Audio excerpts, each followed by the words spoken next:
Well, good afternoon. Good afternoon. All right, very good, very good. Welcome to the Polk County School Board's work session on this fine day. It is now November 18th today, and we are sitting at about 12:30, so we'll now call this work session to order. I would like to thank our staff. I see you all lined up back there, still trickling through the door as well. Appreciate your availability today and your accessibility to help us address any questions we have. So thank you. We're humbled to serve alongside you and the most highly educated and dedicated workforce in the nation. I would like to start by reading our Who Are We statement. It says that we are the Polk County Leadership Governance Team. If we were to pick one phrase to define us, it would be student-centered. Because when we come together to work, we lean on our diverse backgrounds, our experiences to ensure that our decisions are focused on providing a high-quality education for all students. The four most important things to our governance team are: 1, operating with integrity; 2, respecting our students, staff, families, and each other; 3, establishing a culture where stakeholders feel valued, they're supported, and have opportunities for personal and professional growth; and then lastly, supporting an approach of continuous improvement to ensure student outcomes. Collectively, we work on behalf of the children that we serve, and we find these avenues of agreement so that we can govern the district in an effective manner. There's no acceptable alternative to that. We will always collaborate in a respectful manner in order to enhance opportunities for each student and staff member. We will not disparage others. Our students will thrive because we will remain committed to supporting the whole child. We hope to engage and empower our students and stakeholders to create a community of lifelong learners. At this time, I would like to turn it over to Superintendent Hyde to lead us in our work session today. Good afternoon, Mr. Chair, members of the board, members of the community and staff. Thank you for being here today. So several exciting topics this morning or this afternoon on the superintendent's report. The first, I'm going to provide a little bit of introduction as I invite Ms. Tiffany Thiener and Jessica Ziskovich to please come to the podium. They'll be doing our first presentation on Wonder here. Board members, as we look, and I'm proud of the fact that we started this conversation actually before it was arguably necessitated now by some changes in Florida statute that essentially will allow charter schools to move into our schools without having any costs associated with it whatsoever. And our issue with that, quite frankly, is we incur additional costs when we add students to a campus, whether that's through having to add additional lunch shifts, whether that's through transportation costs. In addition, the Schools of Hope, who would have access to schools, this is all over the state, all over the news. We're not alone in this. As you know, we received 3 applications. We were able to deny those applications for various reasons. You were copied on all of those. But specifically, getting back to why Wonder here, is that as I looked at the landscape, the emerging landscape here in Polk County and across the state, there is a growing interest in smaller school settings, in smaller programmatic interest areas. Excuse me. We need one more button. I don't have them. Excuse us. That's Sorry. okay. I wasn't pausing for you. So as we look at schools and we look at opportunities, how do we innovate as a large district? And innovation shouldn't only come from within. We should look at successful programs that are outside and look for opportunities. And so I see this as an opportunity for the school district rather than wait for a charter school proposal or someone else to come in to arguably siphon off additional students. Why are we not innovating in areas where there's a high interest or a high desire for a very different type of approach to instruction and teaching and learning? And why would we not maximize our school occupancy and provide the best ROI to our taxpayers and to our parents and community members? And so this allows us, it's a very unique program, it's a very unique approach based off of the design of 2 of our former employees, actually, which I learned when I got the pleasure of meeting them over last year. This is a unique opportunity for us to consider essentially bringing in a partner They would assist us with the curriculum, they would assist us with training, but we would retain the staff, we would retain the school, we would retain the students, and in essence, it would operate as a school within a school on one of our campuses based off parent interest. It's not something students will be assigned to. This will be an interest only. Parents would have to apply as they would with our traditional magnet and school choice options.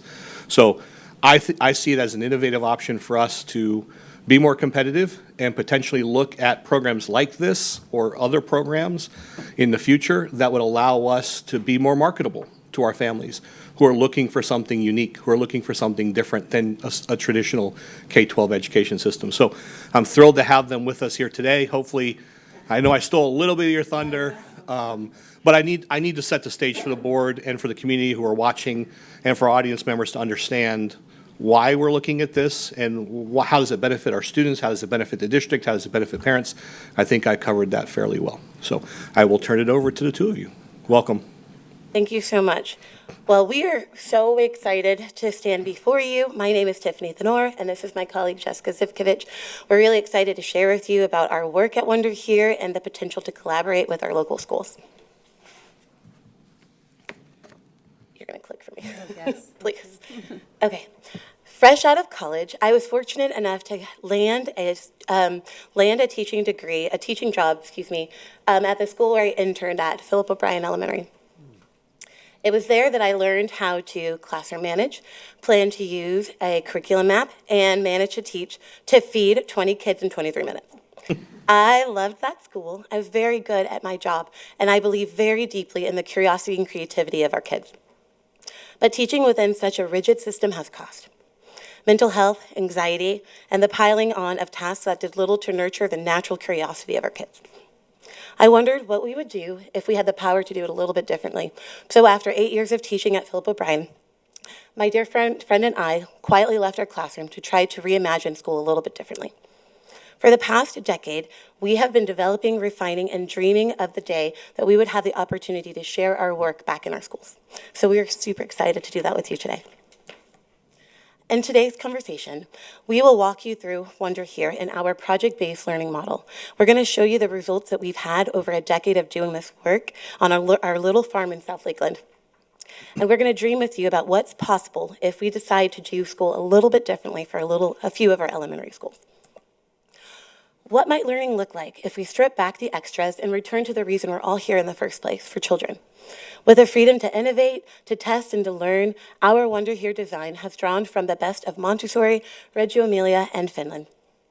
Over the past decade, we've been able to intentionally research, develop, and refine a model that honors the ideas of the child, invites our parents back in as true partners within the education system, and our educators as mentors and not just a facilitator. At Wonder Here, we believe in simple truths, that all children deserve a joy-filled and meaningful education. When school is experienced through hands-on, curiosity-driven education, real and lasting learning will finally occur. Neuroscience shows us that joy and curiosity unlock the brain for learning. Positive emotions release dopamine, strengthening memory and increasing retention by up to 25%. Curiosity alone can help students learn 2 to 3 times more information, but the magic does not happen just there. When students feel safe enough to take risks, fail, try, and try again, they continue to learn. In an environment like ours, the kind created through project-based learning, students show significantly higher levels of grit, curiosity, and problem solving. Studies from Stanford and the Learning Institute show that when children are allowed to experiment, prototype, revise, and try again, they develop stronger resilience and demonstrate greater mastery of content than their traditionally higher pressured settings. This aligns with what we also know about psychology. When the fear of being wrong is removed, motivation increases and students become more willing to try and persist through challenges, which is one of the strongest predictors of lasting learning. And autonomy matters too. Research shows that when children have voice and choice, intrinsic motivation can double. Through the Wonder Here model for project-based learning, we help schools cultivate environments where the risk-taking is safe, where effort is celebrated, and where learning is a journey, not destination. When we bring joy, choice, and low-stakes exploration back into learning, students don't just achieve, they come alive. At Wonder Here, we've been doing school a little bit differently for a decade, testing our ideas, researching, trying, failing, and trying again. We consult with educators. We host focus groups and conferences. And we conduct case studies and we collect data. We have been doing our own project on transformative project-based learning so that we could be the proof that learning filled with wonder, it works. And how exactly do we do school so differently? I'm glad you asked. Let us show you. All right, so the first characteristic of the Wonder Here design is project-based curriculum. When we started Wonder Here, we searched high and low for a curriculum that was play-based, keeping fun at the center, that was project-driven and allowed students to have autonomy, that was cross-curricular and helped them learn under captivating themes, and most importantly, was relevant. We wanted to answer that age-old question, when am I going to use this in the real world? And we couldn't find it. We couldn't find that whole package, and so we decided to create it. So we've developed a library of 30-plus science and history unit studies that have accompanying novel studies, math projects, and learning games that our students use every day. And in that booklet that you all have, and I do apologize if there's not enough, we can definitely fix that. Not right now, but you will be able to see a sample of our favorite unit study, which is our solar system unit study. So you'll see all of the elements in there, okay? Our second characteristic of the Wonder Here design is personalized learning. We believe that children are not standard, they're extraordinary, and their education should reflect those extraordinary interests and abilities. And so everything begins and ends with the child. We craft individualized work plans for each child. We set up systems in the classroom for games and resources that help target their exact learning level. We follow their pace in order to decrease learning gaps, and we monitor their progress holistically. And so again, you'll see some photos in there of real-life examples of these from our classrooms and our students. You might be wondering, this sounds great, but what does a day in the Wonder Here student's life look like? And so what that looks like for us is a 2-hour work cycle, and during this 2-hour work cycle, they get direct instruction in language arts and math. And they get that in one-on-one settings with their teacher and also small group instruction with their peers. They get extended practice using leveled language arts and math bins with games and resources at their disposal. They get to participate in practical life trades that reinforce real-world skills. They also get 1 to 2 hours of project time where they engage with these unit studies. So they're getting to learn through inquiry and exploration as their basis for learning science and history topics. They get to do the unit study lessons and invitations, and also they get to do their student-led projects during this time. They also get an hour of novel study, which the teacher is reading aloud the mentor text that accompanies the unit study. So it's following the same theme. They're reading aloud these high-quality mentor texts. They're engaging in Socratic discussions. They're learning many lessons on different language arts skills. And then they get to end the 6 weeks with a book club party to celebrate all of their learning. They get 1 to 2 hours of unstructured play, which I'm sure they would tell you is their favorite part of the day that's woven throughout. And then an hour of enrichment like Lego robotics, art, and STEM, and so on. The third characteristics of the Wonder Here design is progress monitoring. Thank you. Oh, yep, I forgot all that. At Wonder Here, we believe that data is not scary. It simply tells a story. So when we began developing our progress monitoring methods, we kept in mind our why of wanting to return to the public school system to this very moment. We intentionally created a system of data collection that honors the whole child, but can also be clearly communicated to parents and stakeholders. So instead of letter grades, we use benchmark checklists to track their progress. Teachers are trained to take detailed anecdotal notes of children as they learn, both in that one-on-one and small group instruction, but also as they circulate the room and observe their learning habits in real time. They then use those notes to craft a personal narrative reports on each child that are shared with the parent. Teachers meet with parents regularly to set and review goals using our developed goal-setting guide. We invite parents to opt into their students into standardized testing like the Iowa test and the STAR test because we believe that the data is important. And the students get to, this is probably their favorite part, they get to show off all of their hard work in our portfolio showcases that happen every 6 weeks. And you'll see photos of that in all of this data in your booklet as well.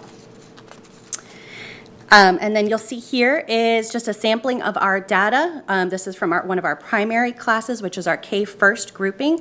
But we are proud to say that in the 2024-2025 school year, 100% of our students made growth commensurate to their ability from the fall to the spring semesters. The Iowa assessment showed consistent gains in retention and problem solving.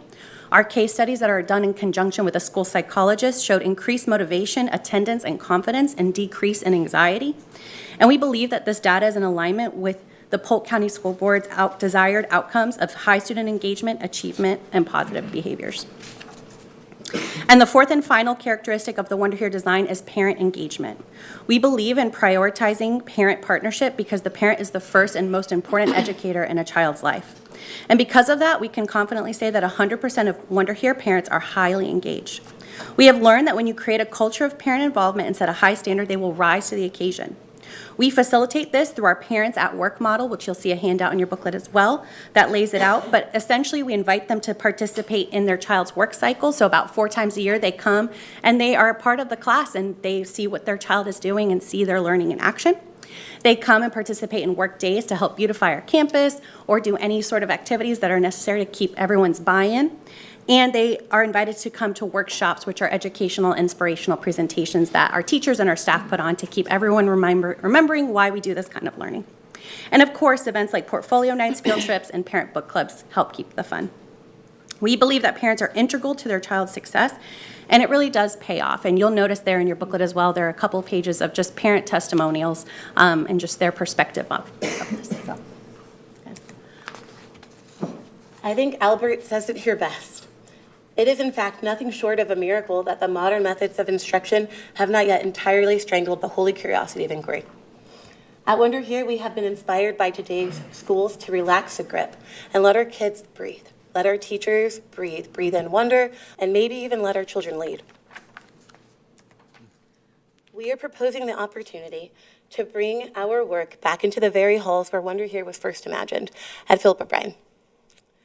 At this school, it is filled with promise, and it has a principal, my former student intern, Mrs. Gibson, who knows our community so well, and she leads with both heart and vision. And while the campus is currently in turnaround status, that simply highlights what we already believe, that this place is ripe for renewal, for fresh ideas, and for approaches that rebuild from a place of both hope and possibility. This partnership is a chance to bring something new into a school that holds tremendous potential. With a bit of wonder and the model grounded in evidence and experience, we are confident that our impact will speak for itself. Within currently available classrooms on Philip O'Brien's campus, we would like to pilot 2 primary school units, which is our K1 grouping. Design the Wonder Here way. That's natural, wooden, and airy. And we will bring in an atelier, which is a project space with all of the fixings, with technology, lots of cardboard, and research material. Just everything that the child will need to bring all of their ideas to life, and lots of cardboard. We know that not everything that matters can be measured, but we also know that numbers speak for themselves, and numbers talk. So within our 3 Wonder Here campuses, 2 in Florida and 1 in South Carolina, our students are making progress and our parents are deeply engaged. And this is a dangerous combination. And together with district support and parents empowered, students will learn and that learning will last. And not only will they learn, but they will want to come to school. Our children run into the school every day. With your support, our team is ready to partner with you to bring meaningful and lasting learning and change to Philip O'Brien first, and then to other elementary schools within our district. Until every child has a wonder-filled education, until every child trusts their own ideas, and every parent believes that not only are they welcome into the classroom, but they're necessary, we are excited to do this shared work with you. This is our Wonder Here launch team. Together, we will support every layer of implementation, curriculum, instructor coaching, school leadership collaboration, family engagement, of which there is many, district partnership. This team will be on campus, it will be in the classrooms, and it will be in our community. With an investment of $75,000, the campus will receive full curriculum and program licensing, ongoing training, and complete access to our Wonder Here systems and support. At $50,000, we would also like to hire a full-time Wonder Here director to provide full-time daily partnership with our teachers and the leadership. Together, this innovation investment will lead to meaningful long-term outcomes for all of our students, higher engagement, deeper belonging, and a greater academic confidence. With leadership like Superintendent Hyde, with the passion and the partnership that we have in Philip O'Brien's principal, Mrs. Azure Gibson, and the experiments we have with our team at Wonder Here, we are confident in our ability to launch a very strong pilot. Our plan is to implement with excellence, scale slowly and steadily, and open the doors for other principals to see what is possible through our model. As momentum will grow, we hope to build school-to-school support and cultivate a district-wide understanding of what learning could look like if Wonder is prioritized. We are truly excited for the opportunity to collaborate with our Polk County schools and to have such an innovative leadership working tirelessly to provide such a various and child-centered opportunities for families in our county. Wonder Here would be so honored to pilot with you and to partner with you, first returning to Philip O'Brien, where a lot of curious kids are currently enrolled, and then for all of the curious kids to follow. Thank you. Ms. Miller. Hi, good afternoon. Thanks for joining us today. I'm sorry about my delay. I just want to share that what I know from Wonder Here, I know from your students and parents. And I think the only time I visited was before you moved the location. So I'm sure the new location provides many opportunities. I'm interested in learning more about this partnership logistics of who would participate, how would that be selected, how would they work within the structure of the school as it is. And, it all starts with the admin team and buy-in, especially when we're doing programs within schools or, separate schools within schools. So I appreciate this information, and I'm sure I'll have many more questions, and I look forward to asking them of you and the superintendent. Thank you. Thank you. Mr. Sharpless. One thing that was mentioned during the presentation was the fact that Philip O'Brien is in turnaround status. I was just curious, Superintendent, with this school being kind of a micro school within the school, how does that impact anything with the turnaround? Is there any impact with the turnaround plan? Do you see a net positive in performance, or will these students will not be counted in the assessment data? I mean, just any kind of information you can give there. There's no change to the school or its population. The school will be scored and graded based off the performance of its students within the qualified content areas and grade levels, and so long as they hit that minimum enrollment number of at least 10 students, right, to be considered and calculated. So there's no impact whatsoever. To some of Ms. Miller's questions, because I covered some of that earlier, this would be open for application based off parent interest. So it would be marketed to parents as an option. Could be both for students at the school or students who wish to participate in a program like this, who would like to attend that school. And then again, these staff are our staff. So there's no change in the administration, there's no conflict, there's no nothing other than making sure the administration is also aware of the instructional strategies and pedagogy taking place within that classroom. And I'm going to clarify again, that parents have agreed to and have desired. So this isn't something we're just doing and selecting 2 classrooms and just throwing this curriculum in there. This is open because we want families who like this model, who are interested in this model, and want to retain a footprint in the public education system, rather than feeling like I have to go to a charter school, I have to go someplace else to get something different for my child. So I think it's That was actually one of my questions is, because with Schools of Hope, that's a private school coming in and taking part of our, or charter school, sorry, taking part of our property. And so in our spare bedroom, basically. so this is again, this is our actual, like I said, our staff, our school, and we're managing this. And we started this conversation well over a year ago because, I have an interest in innovation, right? And how do we empower staff to innovate? So I think this is at the front, at leading edge of that, which is we have other staff right now who are in classrooms who may have a great concept or idea. How then do we create a structure and a system to allow that to take place? I think this is, again, that's that initial opportunity for us because it's well-founded, it's well-documented, it's well-researched. It's flourished over the last 10-plus years. I've been on their campus multiple times. They have incredible parent engagement at their school.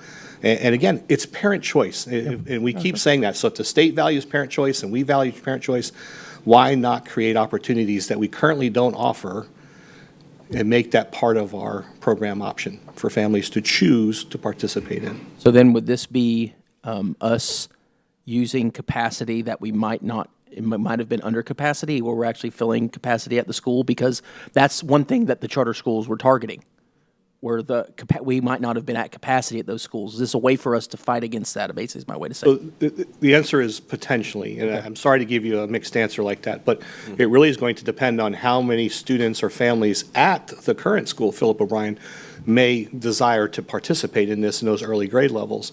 So then once those seats are filled, then we have that, or we'll have a traditional lottery system. So it's hard to answer that question because there is space. The classroom space does exist, but students, we do utilize some of those spaces, so it's a little bit of a mixed answer for you. But I'll get you some different numbers later. I appreciate that. Thank Make you. better sense of my answer to you. Okay. Okay. Ms. Wyatt. I'm really excited about this opportunity because we need more play in our early school years. My questions really are more for Superintendent Hyde. I know the proposed timeline is a December board vote, which I'm excited to see it moving quickly so that it can launch next fall. As one board member, I would hope that we would allow it to be open to the students at Philip O'Brien first. It's no secret that I'm in Winter Haven, and in North Winter Haven, you can't go to a zoned elementary school because we have so much choice.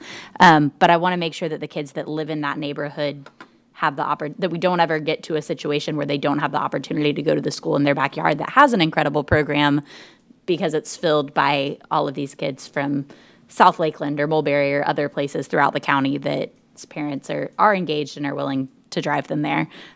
So I just want to make sure that there's at least some threshold, whether that's just how we set it up, whether that's in language somewhere, that gives first right of refusal to the students that are at the school before we expand it to other areas, really is my biggest concern, just making sure that there's a place for students zoned to Philip O'Brien at Philip O'Brien if they want to be there. So okay. I was just trying to think through the timeline. So we may have to have a slight adjustment in the timeline because I'd have to bring back a revised proposal to show you, and to their credit, they wanted it to target Philip O'Brien students, and I told them no. I had to tell them no.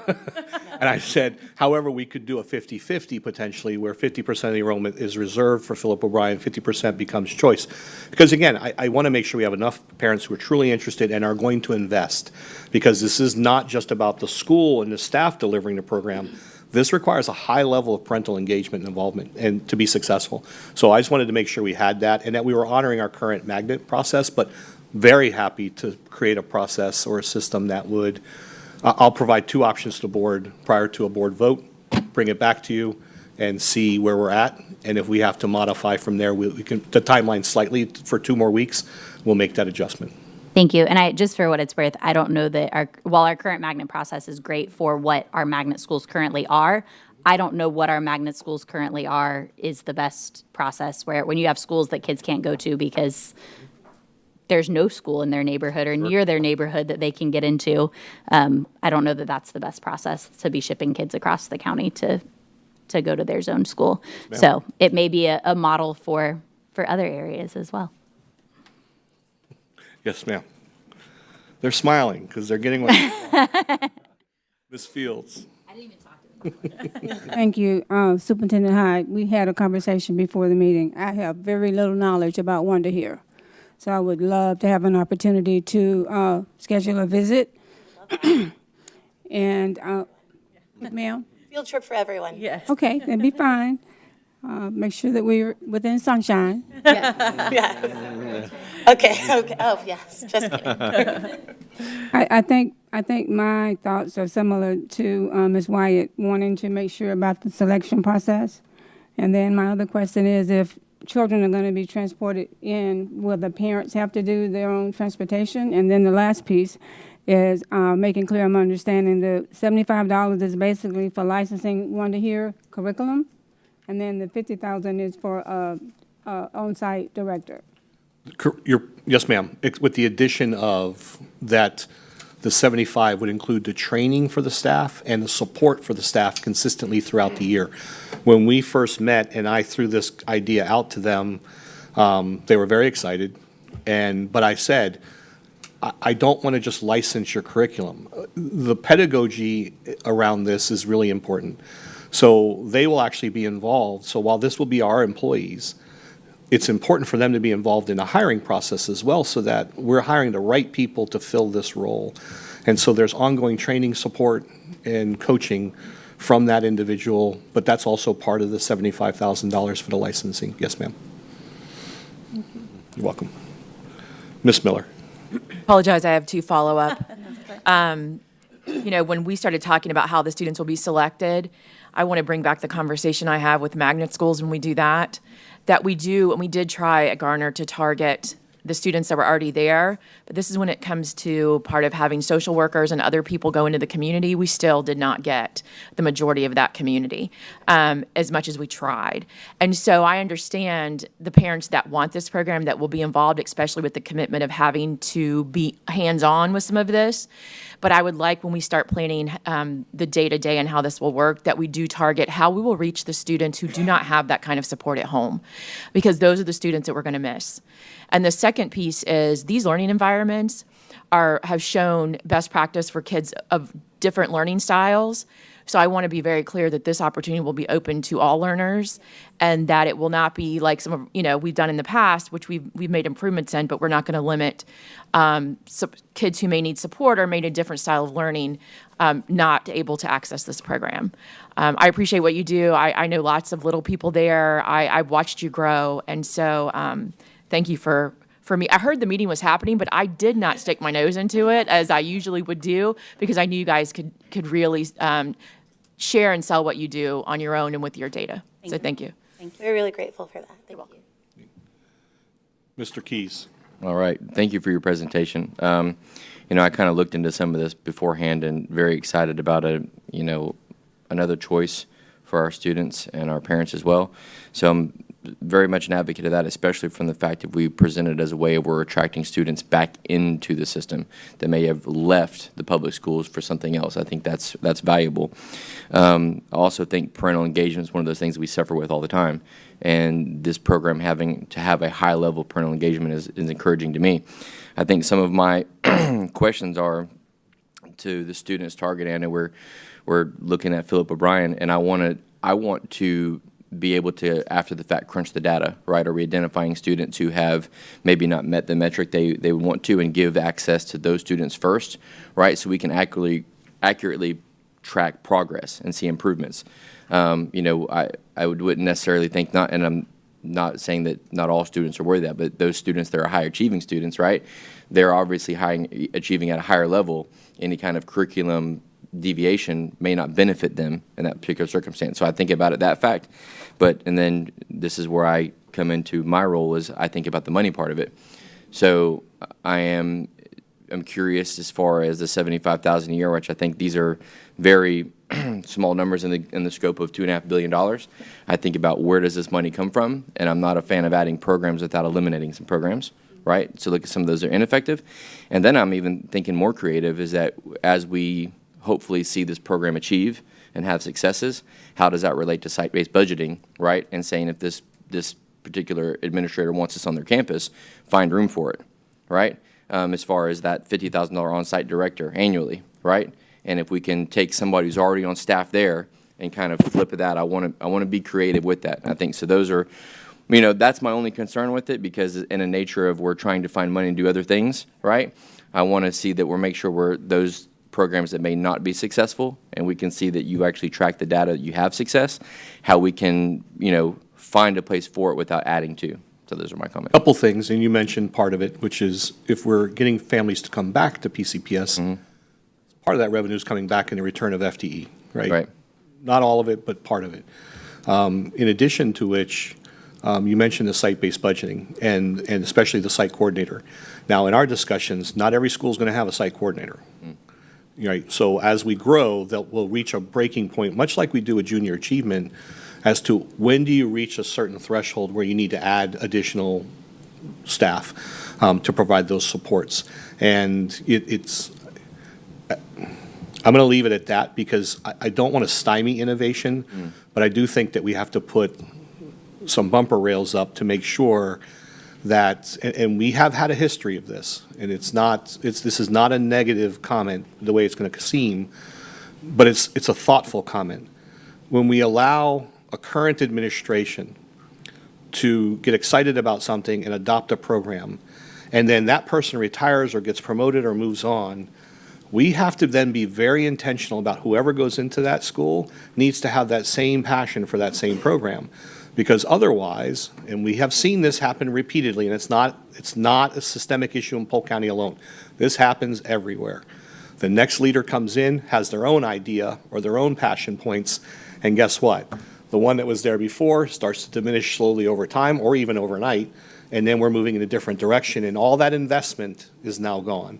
So I just want to be very intentional in how we approach this. This is why we agreed to a very limited pilot, and then allow for the growth to occur each year, and then again, in other areas or pockets across the district. So all of that absolutely we're committed to. Actually, I never got a good read on you guys sometimes, because I'm going to be honest with you, I didn't expect some of your questions so far and the support already to move forward with this. I was expecting a little bit different conversation today, but I'm excited because it's an innovative idea. It's really different, and it's not one that's easily embraced by many. And for this board to be that willing to try something different and unique with some understandings that there's going to be assessments, we're going to have data, we're going to have management, we're going to have parental involvement, and what I love about it is we are innovating this in partnership with someone who has a proven model, rather than having to bring someone else in or have somebody else take kids from our school district in outside of the system to do the same thing.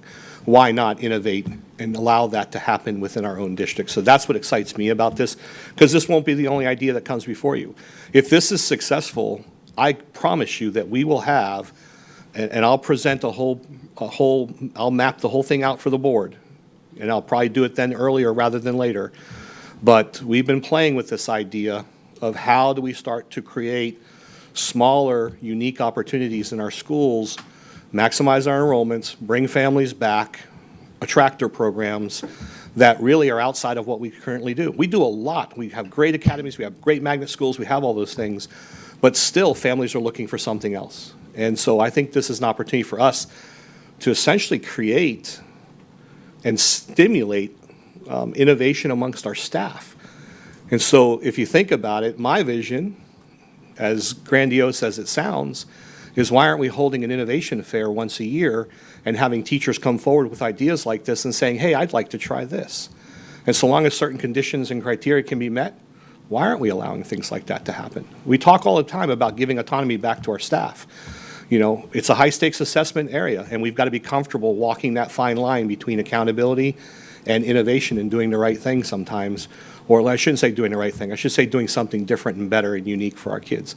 So that's where I'm at. So I'm very excited to hear the board in your questions and your comments, because it continues to empower me and refuel me and reinvigorate me to keep pushing for innovation like this and great ideas like this. So thank you. Appreciate it. Mr. Allen, Dr. Allen. Well, I don't know if I need to follow up on that. I appreciate the energy and passion around that, but I do know when this came before us as we did our agenda review, the first question I asked was, you know, is there enough outdoor space? Because, I mean, obviously, that's very much embedded in what you do. So, and I think Philip O'Brien is definitely that location. They've got plenty of outdoor space, so it's great to see our administrators there, and they're nodding, yes. So, you know, very excited from an innovative standpoint, for sure. And you punted or kicked this off with the discussion around, you know, what's happening as far as the State Board of Education ruling around the Schools of Hope. This is something that we're bringing from within, and I think that's how it should be done. So I appreciate the innovation that's happening around this and the presentation itself. I think the one question I had was around facilities, and obviously when the Schools of Hope situation has unfolded, you know, we've been asking a lot of questions, and like shared spaces, how do we share parking lots, drop off, you know, cafeterias, just been all kinds of questions that we've been trying to roll around. So obviously those would be my questions around facilities, and I'm sure you've been on site quite a bit. Obviously you spent many years there, but you know, obviously the district's been responsive. We've got a new parking area in the very front, which is great. We've got a drop-off location in the back now with some extended sidewalks. I think the tree trimming that took place at the beginning. So obviously the district's been very responsive, but this is new, right? So if there's any need for necessary modifications, I want to make sure that we can respond to that, especially in the midst of a pilot opportunity. So, but thanks for being here. Thank you. Thank you. Mr. Sharpless. All right, I had one other question. Well, I don't. It's a comment. So we talk about competition, we talk about competing for students, and, you know, something like this, guess it would be for you, Superintendent. Do you think a program like this would be something that we could advertise on Step Up for Students Marketplace to potentially capture some of those dollars, FTE, or do you think that this would, or just completely bring back the student? I mean, which one do you, or do you see both happening? I think it's both. And I didn't pay you to ask that question or make that comment before the meeting. No, I like to compete, but- I like to win, But so. why are we not just being honest? That's the point here, right? It's about innovation, like we keep using that word, and I can't overuse it because everyone who has a struggle with public education feels like it's no different than it was 20 years ago, and yet so much has changed. We're so much better, and we do so much more for our kids than ever before. But if that's not what you're looking for, and there's something else, why are we not creating that opportunity? But to your point, we are approved to be a provider under Step Up. And if a family has decided to do this and they want to come back on a full-time or a part-time basis, absolutely we'll take that FTE back. You're absolutely right. This is about competition, but it's also about doing the right thing. And I think you can do both. So thank you for the comment and the question. Thank you. I see no further questions or comments. Thank you, ladies. Really appreciate your time. We'll see you again soon. Thank you. Board members, the next item we have is your favorite item each month. It's the rule development. So we'll bring up Ms. Griffin. And Mr. Davis is on backup, just in case. Ms. Griffin, it's all yours. Thank you. Good afternoon, everyone. We are winding down with the policies that I'm bringing you for a short time. So I'm bringing you 26 today, but that's really only about 11 different groups because these are all the HR policies. And if you remember from previous times I brought HR policies, they're grouped together. The like 1,000s, 3,000s, and 4,000s, they're usually the same. They're just administrative, instructional, and non-instructional. So you'll see it as I'm going through these that a lot of the policies are, sorry. That a lot of the policies are grouped together. And then these will come for public hearing in January. So the first group are our employment policies, employment of administrators, instructional staff, and support staff, which are being revised as a result of House Bill 1255. In the policy, it removes the January 1st, 2025 date related to the ACA clearinghouse. And then it adds a statement about individuals who apply for employment, how they're governed. And then there's some additional revisions in policy 4120 that address when a person is ineligible for employment. And that language is already included in 1120 and 3120. It just, when we updated those about a year ago, for whatever reason, they didn't get walked over to 4120. So we're just making that update now. Our background screening and employment history checks policies, it's 1121.01, 3121.01, and 4121.01. This is also some revisions related to the ACA clearinghouse. And so it just specifies that we have to provide a link in all of our job vacancy advertisements and also a link on our website to ACA.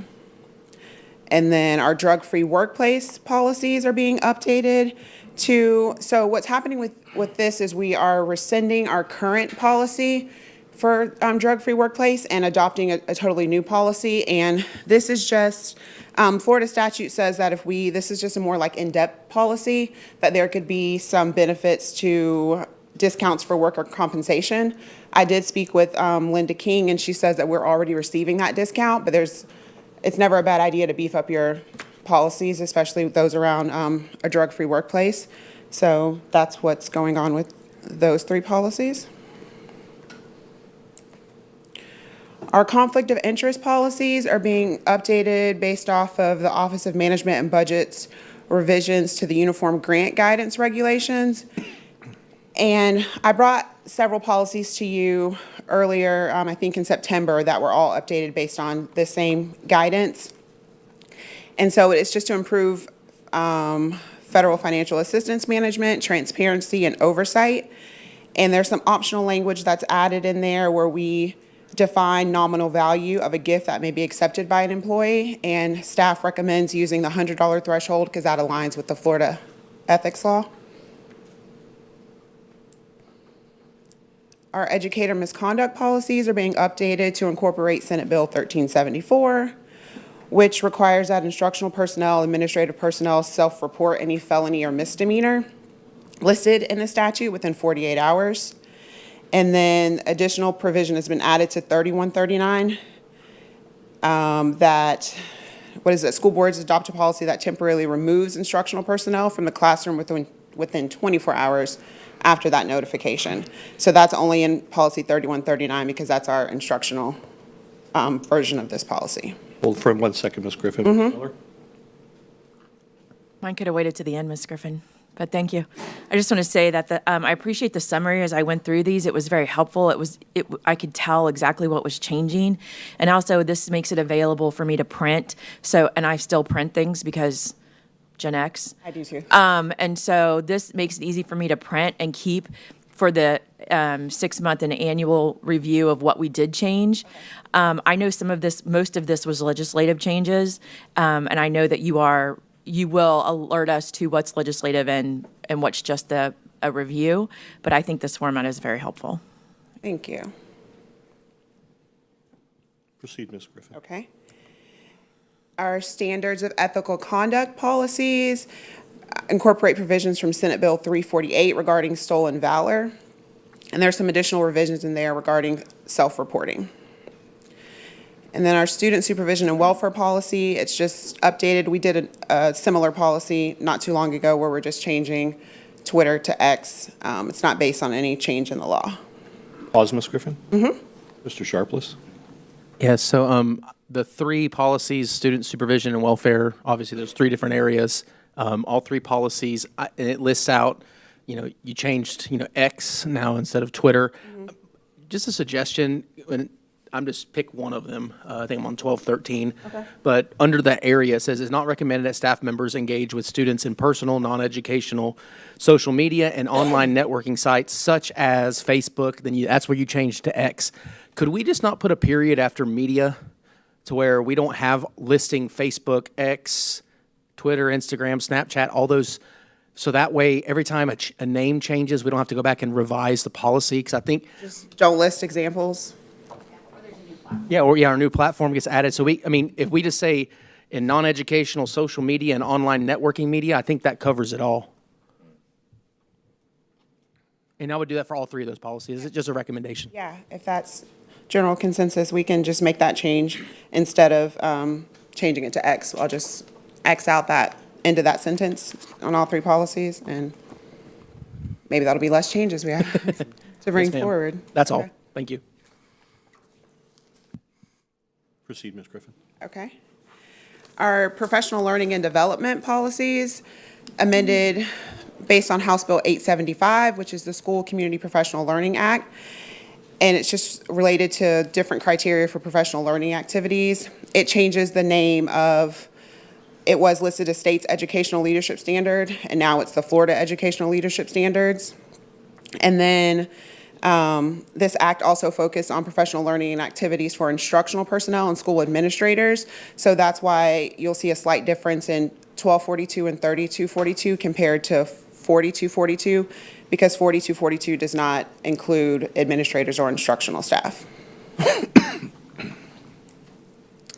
And then our final three policies before you today is 3130, appointment, assignment, transfer, and promotion of instructional staff. And this policy is just to align more so with Florida Statute 1004.04 related to the qualifications of instructional personnel and teacher preparation programs. Our compensation policy is amended based on House Bill 1255, and that it just renames critical teacher shortage areas as high demand teacher needs areas. And then policy 3430.03 is our sick leave policy, and it aligns with Florida Statute 1012.612A1, which just says that instructional staff are entitled to 4 sick days on their first day of employment compared to our other employee groups, which get 4 days at the end of the first month. Any additional questions? Seeing none. All right, thank you, guys. Board members, the next item up for the workshop is attendance update, data and wraparound services summary. Mr. Butler.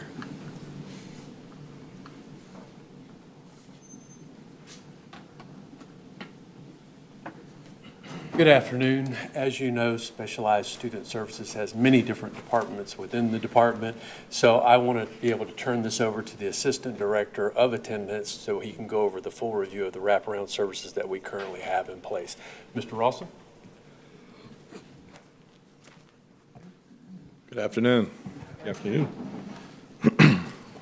Thank you, Board Chair and school board members, and Mr. Hyde for allowing me to speak today and kind of discuss what we've been doing with our department to support the strategic plan, Goal 5, and wraparound students for the whole child. There will be a lot of data that I'll be reviewing, a lot of numbers I've learned over the last few years, last 4 years, to kind of address attendance here. So as we kind of go through this, feel free to answer any questions or ask questions as we kind of go through, and I'll be happy to stop and answer those.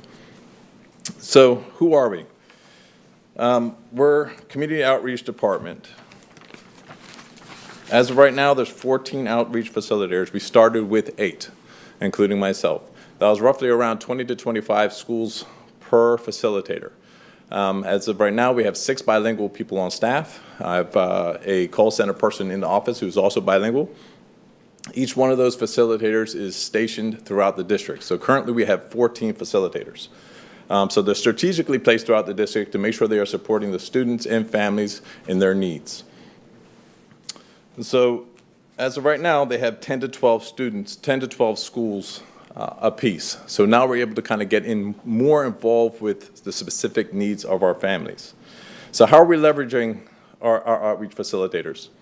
They're making calls, home visits, doing district referrals for different supports like Hazel Health, youth family advocates, social work referrals to try to eliminate barriers amongst our families. So our department's designed to find out the problem and then outsource that problem to the necessary department to make sure those barriers are removed. And so as we kind of move forward and we look at the approach of our support and how we go about that, there's three things.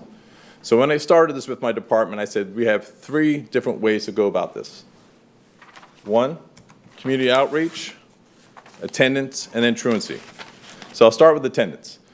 So attendance being that when students hit that 5-day mark in the 30-day period, we start to kind of introduce and provide information to families to support them to eliminate some of those barriers. When we get to the truancy side, they're kind of getting to that 15-day mark, 15 and 90-day, where they're considered habitual. So there's a lot more intense services being provided to those students. Now, when I talk about community outreach is probably one of the most important of those services. It goes beyond the 9 to 5. It goes beyond the 7 to 3:30. It starts way before that. Sometimes it's 5 in the morning. Sometimes it's showing up at the bus stop, meeting parents and the students at the buses to help them figure out what bus stop they need to get on. Sometimes it's on Saturdays and Sundays to help parents move into different housing units. So those are volunteer services from my team that they do outside. Even to the point where this week, one of my staff members is delivering turkeys on his own outside of the office to make sure some of these families had Thanksgiving. Some of it's repairing cars. I've done it. Repairing cars to make sure students are getting to school on time. Whatever the barrier is needed, we're there to support that. So, data. I know everybody loves data. So, if you look for the 24-25 school year, we've made roughly around 42,000 phone calls and emails and text messages to families and communicating back and forth. We're at roughly around 5,000 home visits across the district and trying to encourage and support that. So if you're looking at that, you're looking at a quantity approach. We took the approach to try to touch as many families as possible over the course of the last 3 years. As we kind of shift into this school year, we're starting to look at the in-depth approach as far as the student as a whole, an individual student and their individual needs. So as you look, we've done about 259 home visits up to Q1. And so as we move forward, we're starting to increase those as the needs are being met. So currently, we're at 607 home visits for our students. So those numbers have already doubled from Q1 because the needs are becoming, there's more need from our students and our families. So when we go do our home visits, and I'm focusing on home visits because in order to get to know a family, you have to go see them. You have to go meet them in the community. And so I spend a lot of time, I go out there in the community, meet with my students, and it's the same thing with my staff. Sometimes it's just playing a basketball game in the community. It's those little things go a long way in encouraging students to come to school. So when we look at district-wide attendance, so in the 23-24 school year, we're at 90%. So that's a cross between the present days, absent days, and the amount of days enrolled. So this year, we were sitting at appearing to be about a 1% improvement. So I'm estimating between a 0.5% and 1% improvement in our overall district percentage. So we're going in the right direction, okay? So as I kind of start to move forward through the data stuff, you're going to see me get a little bit more excited.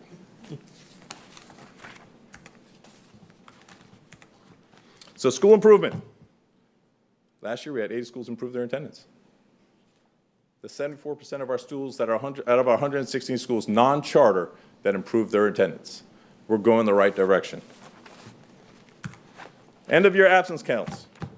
What I want you to focus on here is the bottom two numbers, 23, 24, 24, 25. As you notice, we're going the right direction. We're improving our attendance. We're almost 9,000 students improved their attendance 21 days or more. Those are the kind of numbers that not just from community outreach. That's from schools, social workers, that's from all departments. ESC department, that's all departments coming together to unite to move our student body. Nothing happens if the kids aren't at school. So district hearings. This is something new we started implementing about a year and a half that I put in place. All district hearings are done with me. Very much like a discipline hearing, a level 2, that is the last effort to try to relieve all barriers with our families. So we did 30 last year. 26 of those were removed from the list and improved their attendance. 4 of them got submitted for parental prosecution. The remaining ones that you say here are, some of them are from charter schools, and some of them are from years of movement from schools, making those efforts to remove those barriers, and attendance not being improved. Q1 attendance. As you see, we're at 93.4%. That's the highest it's been in the last 5 years for Q1 attendance. So we're moving the buck, as they say, the right direction. What are some of the factors that affected last year? Hurricane. So in Q1, we had less days last year than we do this year, and we're still moving the attendance the right direction. So absent students, 10, 15, and 21 days. Here's the big jump. 21 days, 4,573 students missed more than 21 days in Q1. We're at 501.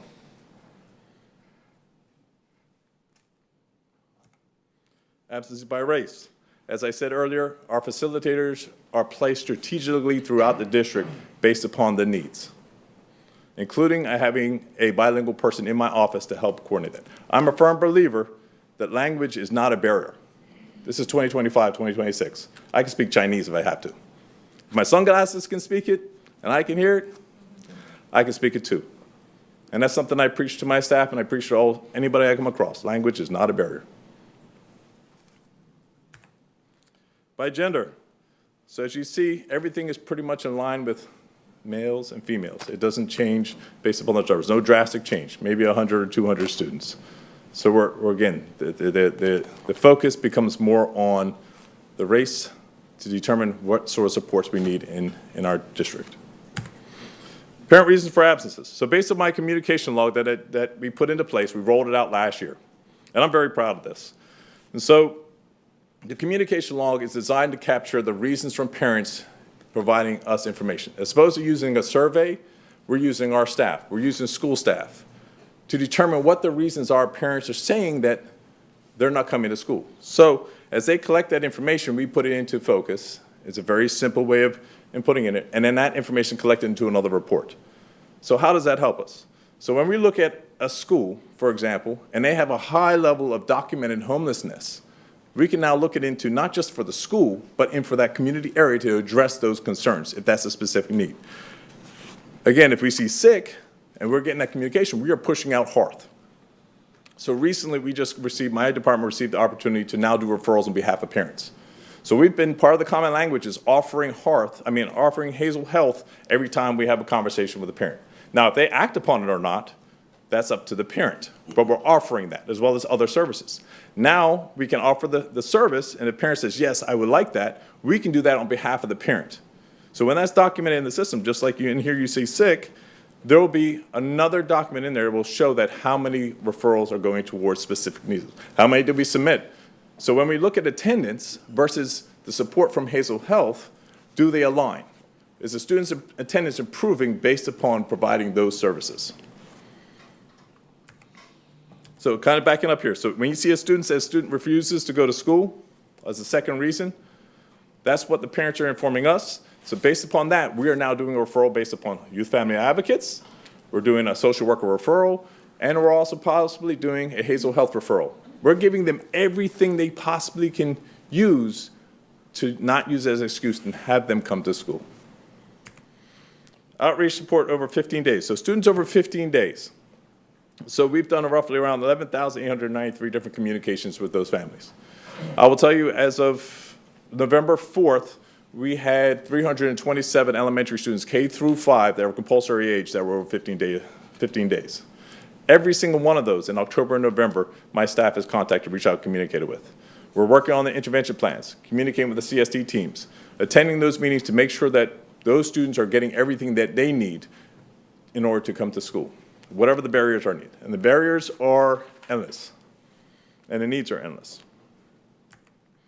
The child study team meetings. Currently, this is documented in the CSD team for Q1, we had 54. I know there's more than that. It's just whether or not they're being documented correctly into our system, our focus system, which captures the attendance information. And so we're working through that, and we're getting through another form of documentation to kind of help support that. DJJ referrals are the same as your YFA referrals, which those case staffings are held in my office. Those are being held today. Currently, we have, I think there was 10 of them on the board in the YFA, for the YFA case staffings being held today. So again, when we look at Hazel Health referrals, we see here where it says Hazel Health. That will now change to Hazel Health offered and Hazel Health submitted. So now we can capture that accurate data to support our families. Ms. Miller. Popular today. Thank you for this information. I think this is really great for us to understand what you do. I am not familiar with your department or your liaisons. I have a couple of questions.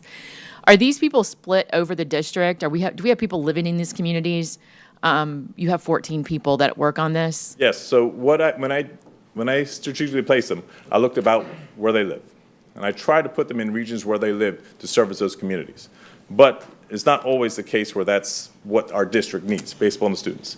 Right. And so, for example, if we're looking at Mulberry, we have a high Hispanic population in Mulberry. So I'm going to assign someone that's bilingual to be able to support that area. And that's kind of how they're strategically placed. And I think that's smart that that's your strategy, because even though we have Google Translate and lots of things, we have communities that unless you are a native speaker or live in their community, they do not trust what you're telling them. Or I know my experience with students with disabilities, they're very concerned of giving information to people who they don't understands their language or their culture even. So I think that's important. My last question is, I see that we are reaching across and connecting people.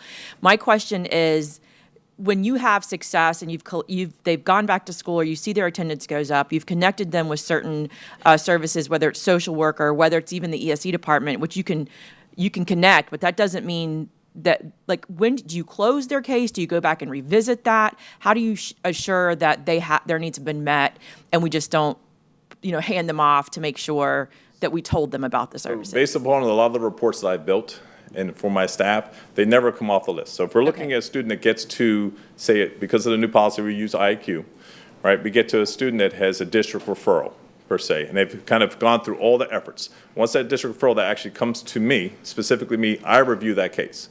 And then I turn around and give that case to an employee to try to help improve that case even further.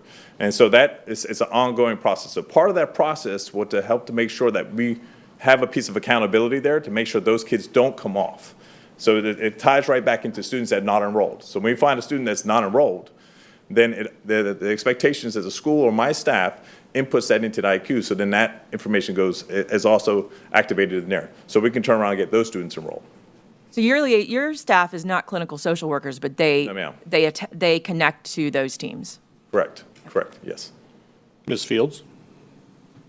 Excellent presentation. Thank you. We made an investment about a year ago, Superintendent Hyde, and I have been wanting this information for a long time. So thank you for helping us to understand that the investment has definitely been worth it. A couple of questions that I have. Define for me, if you can, what is a chronic absenteeism? Chronic absenteeism is more than 21 days, whether it be unexcused or excused. A student that's missing school for more than 21 days. And that's why I've used the data for the 21-day mark, and that's what gets reported. So what do you do with a child who is continuously absent from school? They might not be in the chronic stage, but they're continuously absent from school. What does that look like? So if we're looking at a student that's considered unexcused, chronically absent, meaning they don't have a reason to be out, then we have a series of different systems. So this year we revamped our letter system. Instead of just doing the one that's been in place for the last 20, 30 years, now we've vamped up that letter. So when they are absent within 5 days within the 30-day calendar period, they receive now a letter that has the Hazel Health, YFA, Hearth, any of those supports that we can potentially offer right away, we're able to give those to those students. So when those students trigger within a 5-day, in a 30-day period, the schools are making contact with those families. My department's also running the reports that we've built to make sure that they're able to try to capture those students before they get to the point where they become habitual or chronic. So the goal is to provide, that's kind of going back to community outreach, attendance, and truancy, is to try to be the community outreach was being the bridge to try to give those parents and those students the opportunities to come to school based upon the services they have at an earlier stage as opposed to waiting till it's too late or too long. And I would imagine sometimes you just have parents who do not value education. 100%, 100%. And that is a opportunity and a challenge in itself. It is, and that's why home visits are so important. That's why I go and meet now those parents and those families on their terms. You know, we just started doing a mentorship program with North Lakeland Elementary. And so immediately once I had that information, I went to the house. I said, well, you're supposed to go to school. I said, I'm going to the house. I said, and I got to meet the kids and the mom at the house and got to interact with them there. So my response when I went to the school that following week to see those students in action, it was a completely different response than when I walked up to the school and met them on the school, our turf, not their turf. And I got to interact with them completely differently. And so that interaction does go a long way. Your relationships. Yeah, absolutely, 100%. But thank you for your passion. Thank you. And thank you for your team, because it's a team effort. It is. It's a district-wide effort. It's not just, I'm just one piece of the puzzle. You know, our team's one piece of the puzzle. It takes a whole community to kind of change this path. Great job. Thank you. Mr. Keys? Say thank you as well, and I think you hit the nail on the head by going to where they are. Doing those home visits, I think, is instrumental. I think that showing that we care and offering, extending, you know, that hand and saying, let's help you through this process. Let's find out the reasons why these kids are chronically absent, and then having a conversation together and how we can correct that is of vital importance. So thank you for going out and being the boots on the ground. It's vitally important. Appreciate it. And there's some places out there that we shouldn't go. All right. Thank you, sir. Thank you. Board members, we're going to do one more topic, and then we'll take a break. Next topic up is the new technical high school. And we have Ms. Bennett and Ms. Webster.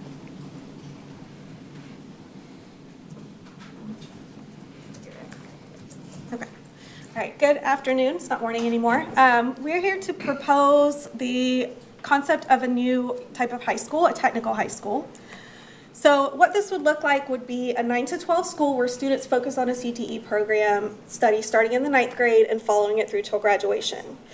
It would be a little bit different from what we offer already because while they would take their core academic classes on this campus, the rest of their day would be focused on CTE. So they would get more time in their CTE program. And that would enable them to be a high school CTE concentrator or completer as early as 10th grade, which would then allow them to go on and dual enroll at one of the technical colleges. There's a high demand for skilled trades and technical instruction, so this is a kind of a timely conversation. Students are interested in our technical college options. They come to us for dual enrollment every year. They're really interested. However, the current model we have only allows them to enroll in 11th grade. We don't have anything that allows students who are interested in this type of instruction to come earlier. So a vocational high school offering 9th grade enrollment would add an additional education option. We just got through talking about choices. So this would add an additional choice for Polk students who wanted to try starting these programs earlier. They would choose a CTE program as their focus when they enter the program, and having the core academics and then focusing on CTE would give them more space in their schedule, which would allow students to, again, be a concentrator or a completer as early as 10th grade before they dual enroll. So you all have a copy of this presentation? Okay, so there are several slides that follow this, and I'm not going to read all of them to you unless you want me to, but there are several slides that follow this that give an example. They don't have the room. space in their schedule. And then I think that's the last thing. Automotive, I think there's one more. Okay. Welding. So we have several, they're just examples of what it might look like and how they might complete those programs while they're still in 9th and 10th grade and then go on and be able to complete a dual enrollment program. The intent behind the examples was to provide you with some background information as to what the course progression would look like for students, not necessarily which courses would be selected. Some of that would be driven based off survey data, but it's important for you to understand that as we expand options, what are they specifically doing in 9th and 10th grade so that we ensure they're not wasting time attending a program where they're not actually getting hands-on experience with those respective areas. And so just wanted to provide a little bit more background there. We are proposing, if the board has an interest in moving forward, depending on your questions or comments today, we would propose expanding into one of our current locations, and we would help offset that cost through a legislative appropriation request if need be. But at the end of the day, it would take an underutilized school and allow us to expand the program options there. The second option would actually essentially co-locate the program on the campus of one of our existing vocational trades colleges, because there's an existing facility there that could be used. Now, we don't have to go with the first option. If the board has an interest in pursuing this, and we can answer or address any of your questions or concerns that you have, then this conversation will be an ongoing conversation until we reach that point or until the board says, Mr. Hyde, we're not really interested in this at this time, and then we'll let it die there. But at the end of the day, wanted to go ahead and show you that we're continuing to look at options. Part of what's driving this as well, and I know I had a conversation with Ms. Wyatt earlier, so we're going to pull some data for her, is we do have pretty strict limitations at our current locations for our high school students. The way the funding works, their enrollment can't exceed a certain percentage, and so we'll pull that data for you to show that the enrollment at the school, not the program enrollment, because the program enrollment is not what we're talking about, but the school's enrollment essentially is capped and restricted, which forces students then to make choices about they'd have to go back and attend classes and coursework at night, which then takes away their opportunity for earning potential through employment and or participation in their extracurriculars. What these programs would allow, especially now with the way that the Florida High School Association and other groups now allow very much an open opportunity for all students, regardless of what school they attend, to participate in extracurriculars. They could very well, if they choose to enroll at this school, they could still go back to their zone school to participate in those program options. So wanted to provide a little more context based off my conversation with Ms. Wyatt, and again, open it up now for any further discussion or conversation. So Mr. Sharpless. First, I want to start off by saying this, I'm very excited. Anyone that knows anything about me knows this is right up the wheelhouse and my passions. I think this will be huge for retention of students. Many times students get burnout with the academic endeavor, and this will help keep them engaged in school. They can say, okay, I'll get through those those core classes so I can get out there to my CTE because that's where their passion is, right? I've said this many times, students, we're not fitting them into a box. Every student has their own passions, and I think this will capitalize on some of our students' passions. I'm not going to talk about the progressions and all that because I think it looks good. I will say I have a question, and then I also have a comment. I'll start with my comment first. Ridge and Travis, if we think about where they are located within our county, they are located in Northeast Polk and in the Lakeland area. And so I would say I don't know if this is a term or not, but for geographic equity, our students, we're not having to, I live in between Lake Wales and Frostproof. So I live in the south end of the county, and so if there's any way that if we locate this on our current campus, if we could potentially look at the south part of the county, the kids that are wanting to take CTE classes, and I have my own idea, but I'm not going to say that on the dais here, but I would say South Polk County is somewhere that would need something like this. That's my comment. My question. So with the progressions here, they look great. Are these students going to hit all the requirements for a high school diploma, or is there a CTE diploma option or anything like that? What are they going towards? Are they getting a certification and a diploma? Can you just talk on that? There is a CTE diploma option, but this is built on a standard 24 credit high school diploma. So they would earn all of their academic credits, and then they would earn, hopefully, an industry certification in their high school program, as well as a certificate of completion in their dual enrollment program. Thank you. I appreciate that. That's all. Ms. Wyatt. I just want to confirm because it doesn't look like in any of these programs there's an arts of physical education, some of those that are required under that 24. Are those So PE no longer would be required? In the initial ninth grade year, it would get covered between ninth and 10th grade so that they've met those requirements early on. They do not need an arts requirement. Most they're of our taking- CTE are now practical skills requirements for graduation. So it's one or the other, and these would meet that. Okay. So for all of them, okay, they do the intensive. So what happens if they have to take intensive reading?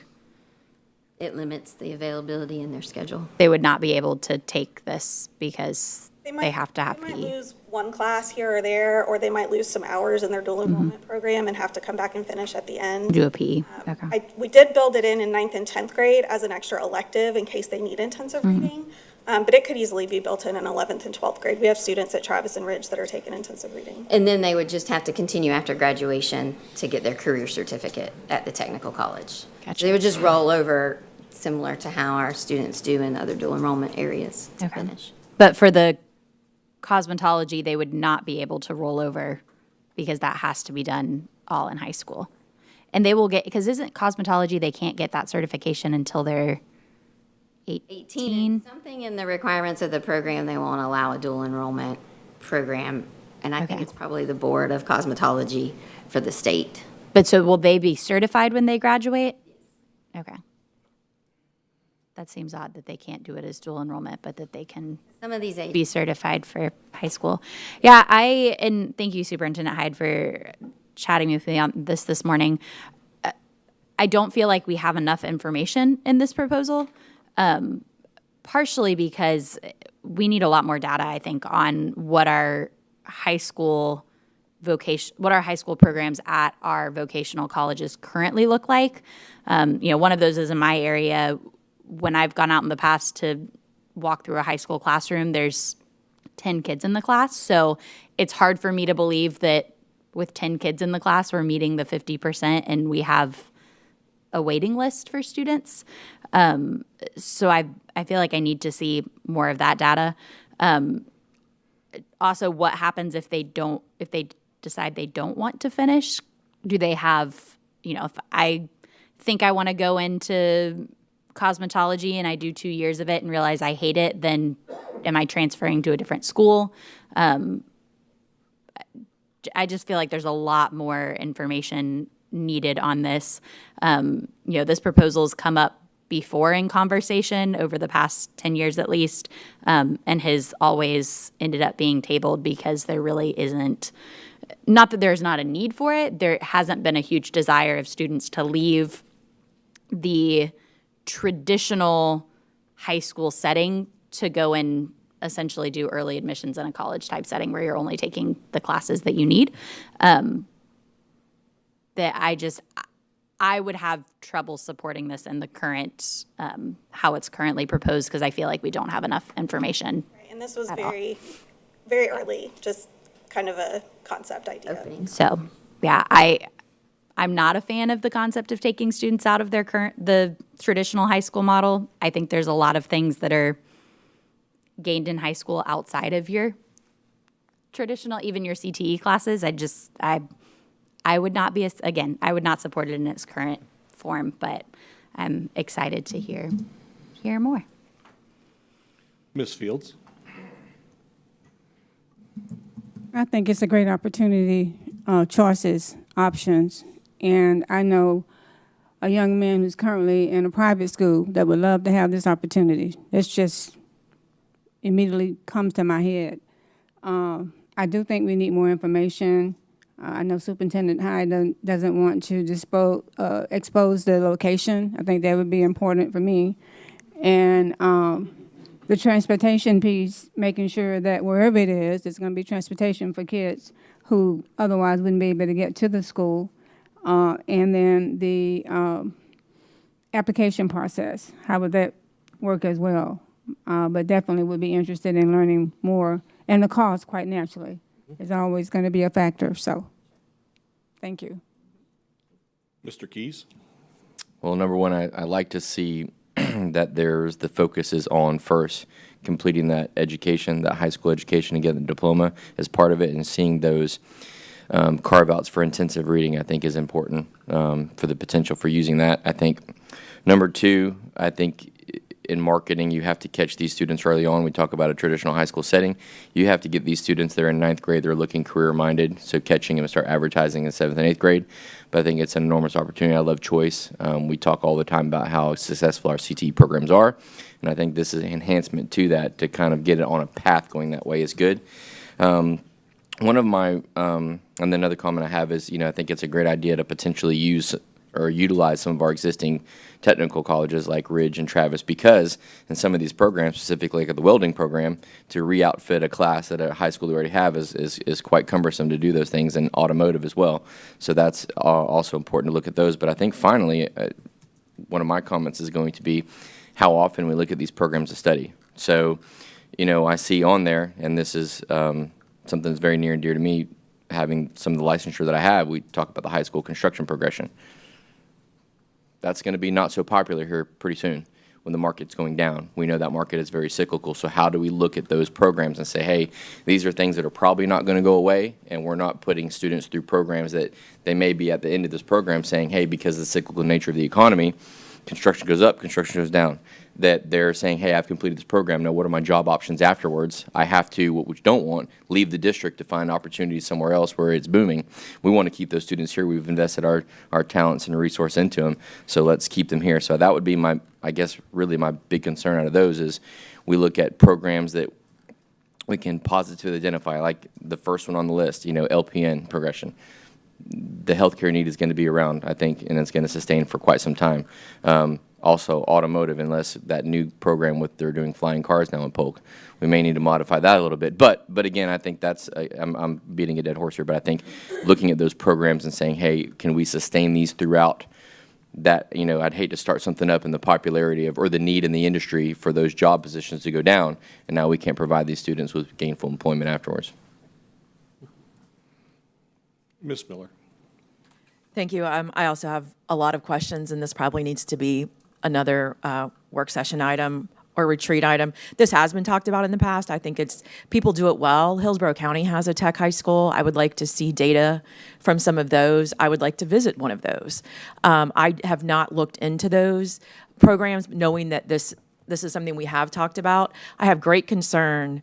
the kids you want to, and what you've listed here in these more trade skills certifications, the kids that we try to capture are usually the kids who may struggle and need intensive reading or intensive math. And if they're going to be held out of this, because of that, if we can't cohort classes and provide intensive supports within the CTE setting, then I'm not sure what the outcomes will look like. And maybe someone's doing it well and can help us with how they've set it up.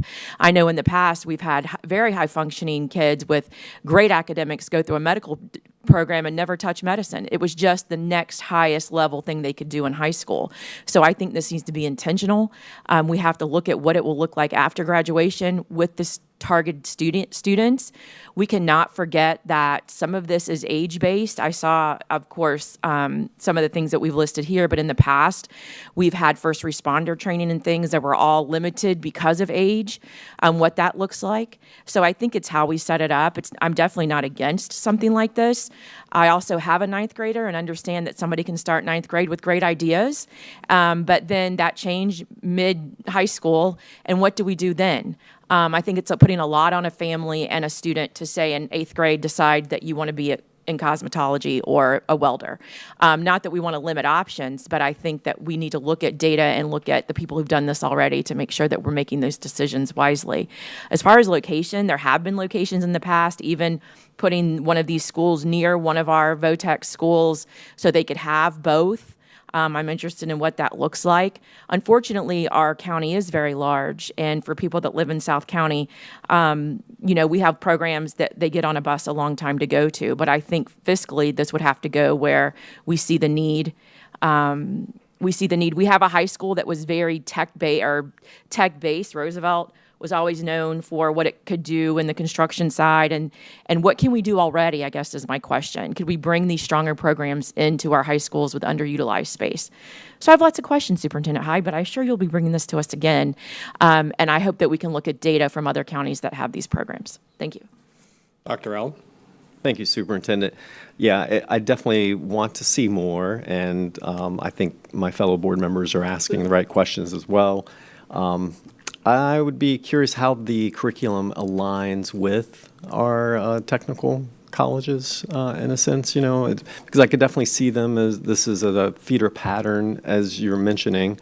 So, does it currently align with the curricular endeavors that we're doing currently with our technical colleges? I think that's important.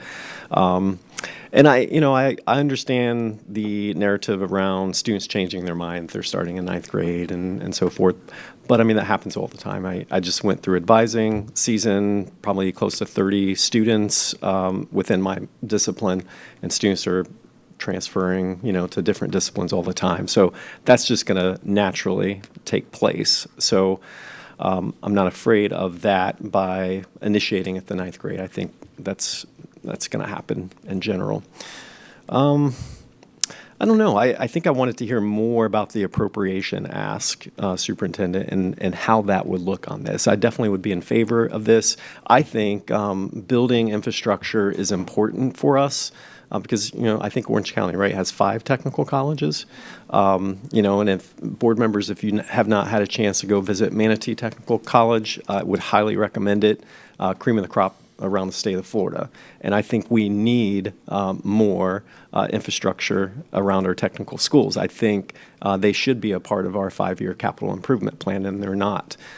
So I'm definitely in favor of this, and for us to continue building infrastructure around that. So thank you for bringing it. Mm-hmm. Thank you, Super. Ms. Wyatt?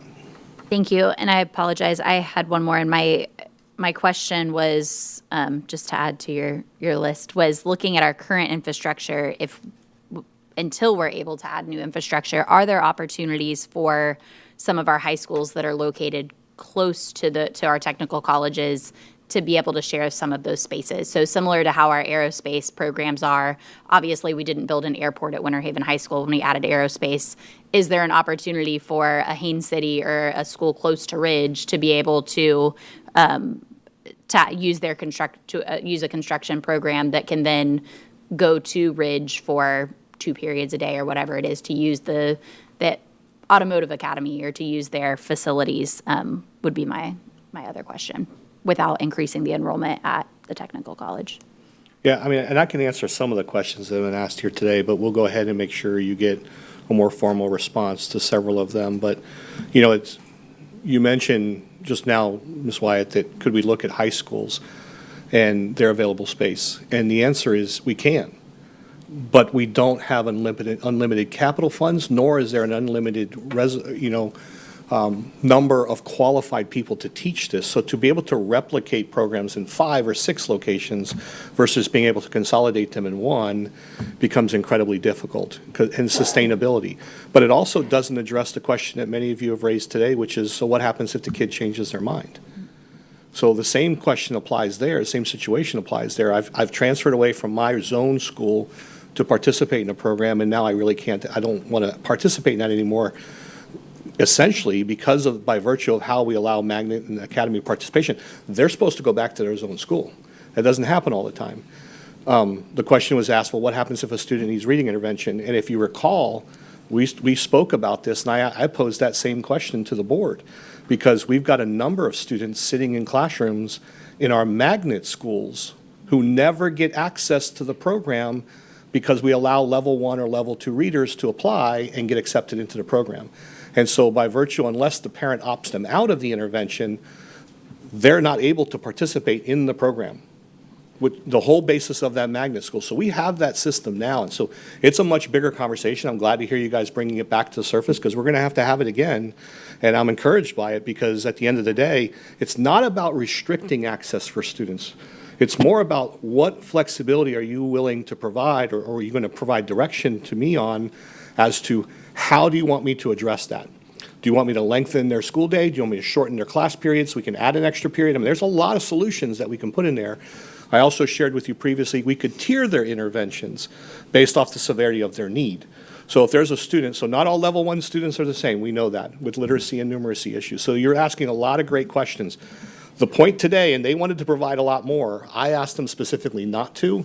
I said, let's just tee up the concept, let's see where it goes. So here's what I'll do. I'll capture all the questions that you asked today. We'll provide responses at the next workshop, because and I'll send them to you in written format as well prior to the workshop.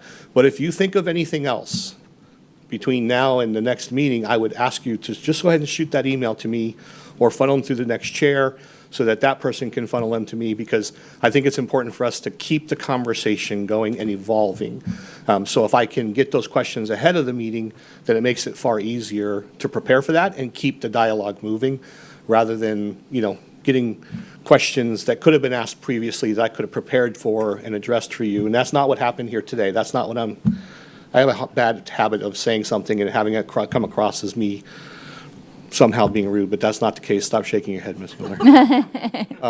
That's not the case. It's just, I want to keep the conversation evolving, and it's an important conversation for us to have, because it is about opportunity. It is about maximizing choice, and I'm looking forward to sharing the data with you, because the profile of a student who's pursuing career tech ed is not the profile that we used to think.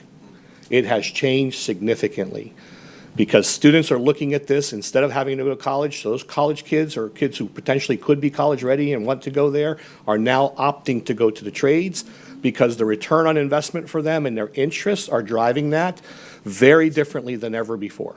Because the wages and the earning potential there right out of certification is far greater than they'll make leaving college, potentially with 4 to 6 years of debt. So it's a great conversation to have, so I'm excited by your questions, and we'll keep this evolving and moving forward.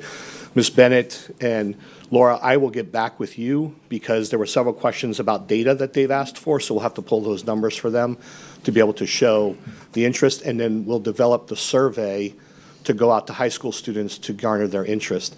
And then the last thing about, and Ms. Miller's right, it's a difficult thing to ask sometimes of 8th graders, what are you really interested in?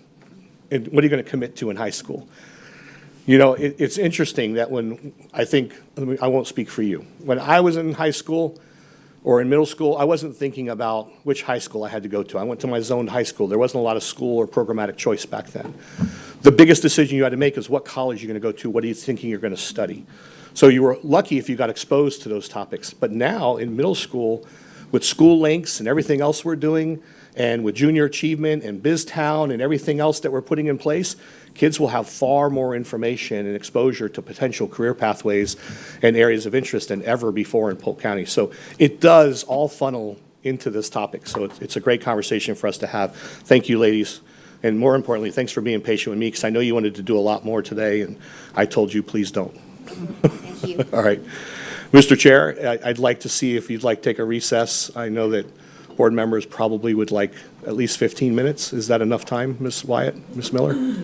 I can pop in on later, but Okay. I'll begin. Okay. All right, board members, we're going to recess until 2:25. 20 minutes. If I change my mind, now I want to go to college, do I have to take additional? Is it the same as I have?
I'd like to call this meeting back to order, and I appreciate the innovative chat and questions we've enjoyed as we've moved through these agenda items. So Superintendent, I'm going to pass it back to you to wrap up our time today. Yes, sir. Mr. Chair, wow, you're trying to push me through the agenda. We have two topics left in the superintendent's report. The first one is the Superintendent's Advisory Council. You may recall that the last meeting, Vice Chair Sharpless requested that I bring this topic back. I had presented it to the board about 2.5, maybe 3 years ago, started to implement it, and then ran into some logistical issues, but I think we've resolved those. So I'd like to go ahead and take you through the Superintendent Student Advisory Committee. And the purpose of Vice Chair Sharpless's questions was, you know, many school districts across the nation and also in Florida typically will have a student advisor. You know, in our conversations, the only concerns and problems that typically arise from that is, number one, is it possible to have one student voice that represents the voice of the entire school district? And the answer is no. They just can't connect with their peers the way they need to, some because they just won't, not necessarily the individual who's selected, but other peer groups. And so the recommendation at the time was to revisit the Superintendent's Advisory Council, Student Advisory Council. And so essentially, board members, what it entails is the SSAC provides high school students across Polk County Public Schools with a direct voice in district-level conversations. The council ensures student perspectives are represented in our decision-making while also building leadership, communication skills, and civic engagement for our high school students. Now, the goal would be in year one, which would be the 26-27 school year, or I could begin it as early as the second semester here coming back from winter break, would be to have a successful year with high school and then phase in middle school. I think it's going to be too difficult for elementary school, and elementary schools might be better served by doing individual site visits versus the format that I'm about to explain to you. And so as you move forward, the purpose, again, is to make sure that we're getting feedback from our students and that they're getting to hear from us firsthand about some of the decisions that we're getting ready to make or proposals that we're bringing forward, again, to ensure that we are aligning with their needs. I think that's one of the most important things where school districts typically or more often will fall short, right? We don't listen to our community as far as what the needs are within the community, emerging industries, emerging needs in the workforce and labor or opportunities. And then again, we don't listen to our students enough as far as, well, this is how we've traditionally offered school, and we're not listening to our students as far as where they'd like to see us go, what interests they have.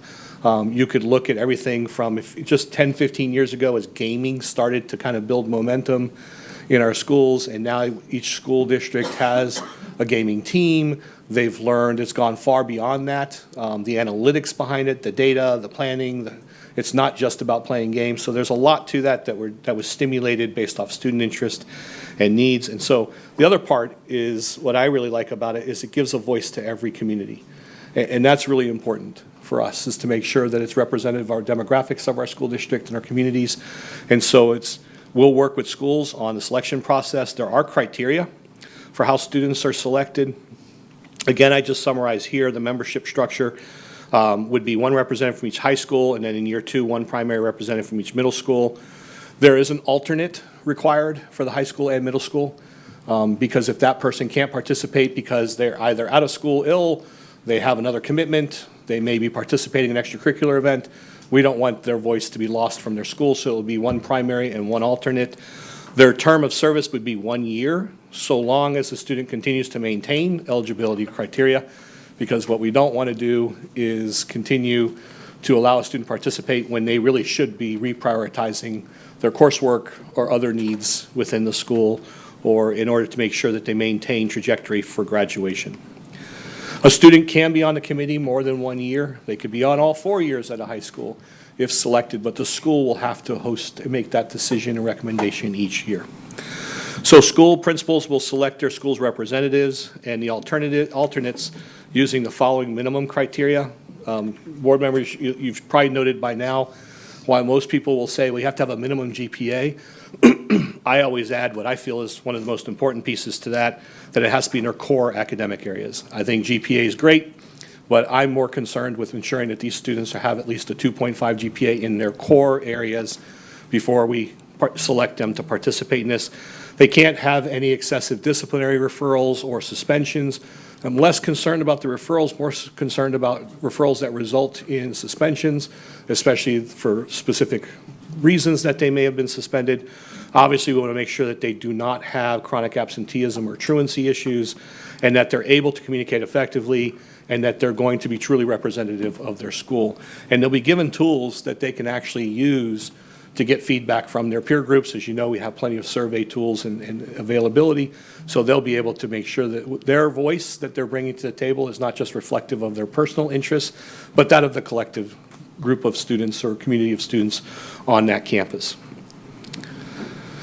Obviously, with all things, especially with the Parent Bill of Rights, but just because it's the right thing to do, and I think we always operate transparently, we would need a parent permission slip, because I'm not asking students to drive across campus. That's typically one of the greatest barriers to these processes, is that in order to meet with, in a very large geographic district like this, essentially, if you wanted to meet in person, you'd have to ask some students to basically drive themselves, or we'd have to arrange for an activity bus and those kinds of things, which actually takes them off campus with the commute time. So we really don't get as much meeting time as we'd like to get. So long story short, we'll use a Teams format, and then we'll have an in-person culminating event at the end of the year.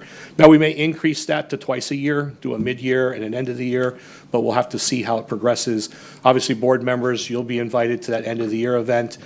Each monthly meeting will be recorded. We'll provide a transcript, and essentially then that group becomes responsible for communicating that and bringing it to a school board meeting, and I'll cover that here in a moment. Again, as I mentioned, monthly meetings will be done through Microsoft Teams. Additional meetings, we may have to call for some ad hoc meetings with these students based off their availability. So let's say that there's an issue that has come up that the board now needs to address because there's a last-minute change in statute, or there's some other priority that we have identified as a need, and so we want to get some student voice behind that. I could schedule an ad hoc meeting for those students. Typically, in this situation for high school, the nice part about it is their academic day ends at approximately 2 o'clock, so we have a little bit of time there to play with. I would not be pulling them out of class. But in the rare instance that we have to call an ad hoc meeting, we may have to do something midday, early morning. We want that parental consent. But again, I'm not going to call those meetings unless there's a really significant need for us to get that information. The agenda development is not just an agenda developed by my office. It will be done collaboratively. There will be topics that I will bring to the table for our students to get voice and input on. For example, if we're changing our student progression plan, we're changing grading scales, we're changing topics like that, I want to get the student's perspective.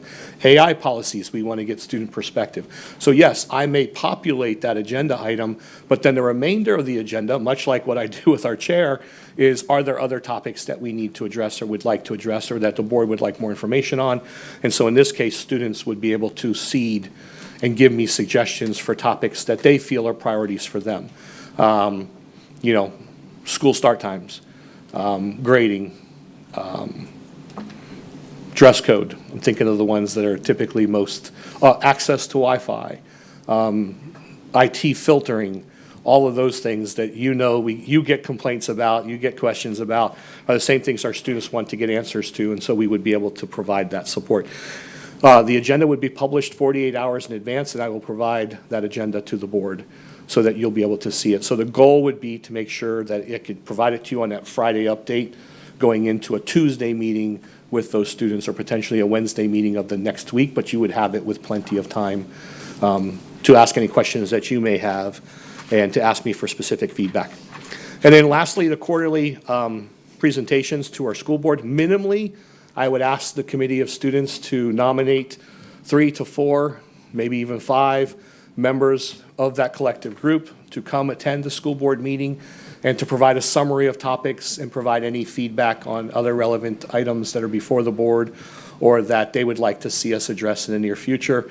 Obviously, that I expect that the number of times that they would be before the board is likely to increase based off interest, based off topic, based off need, and just based off the fact that at some point, they're going to take more proactive, they're going to take more ownership of this and want to have that voice. And that's the whole point here, right? was to provide student voice and input to the board so that you can get some collective feedback from them.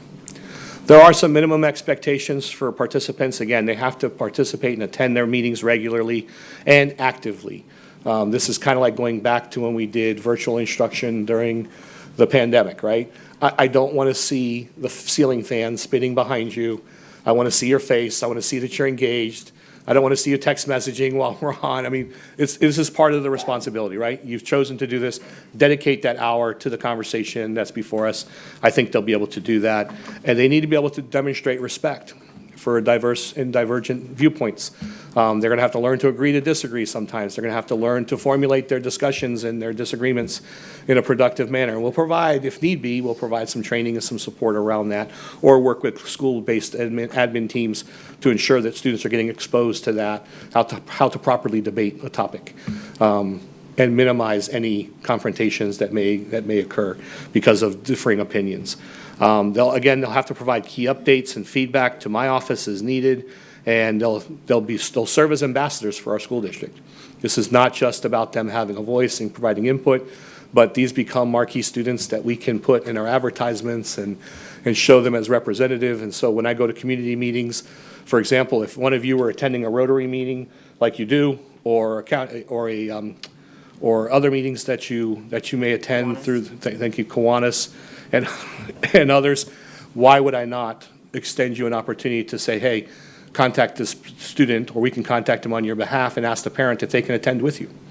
And let that student lend their voice and show how informed they are about the school district. So it's a good opportunity for us to look for opportunities to expand our student engagement, as I've mentioned.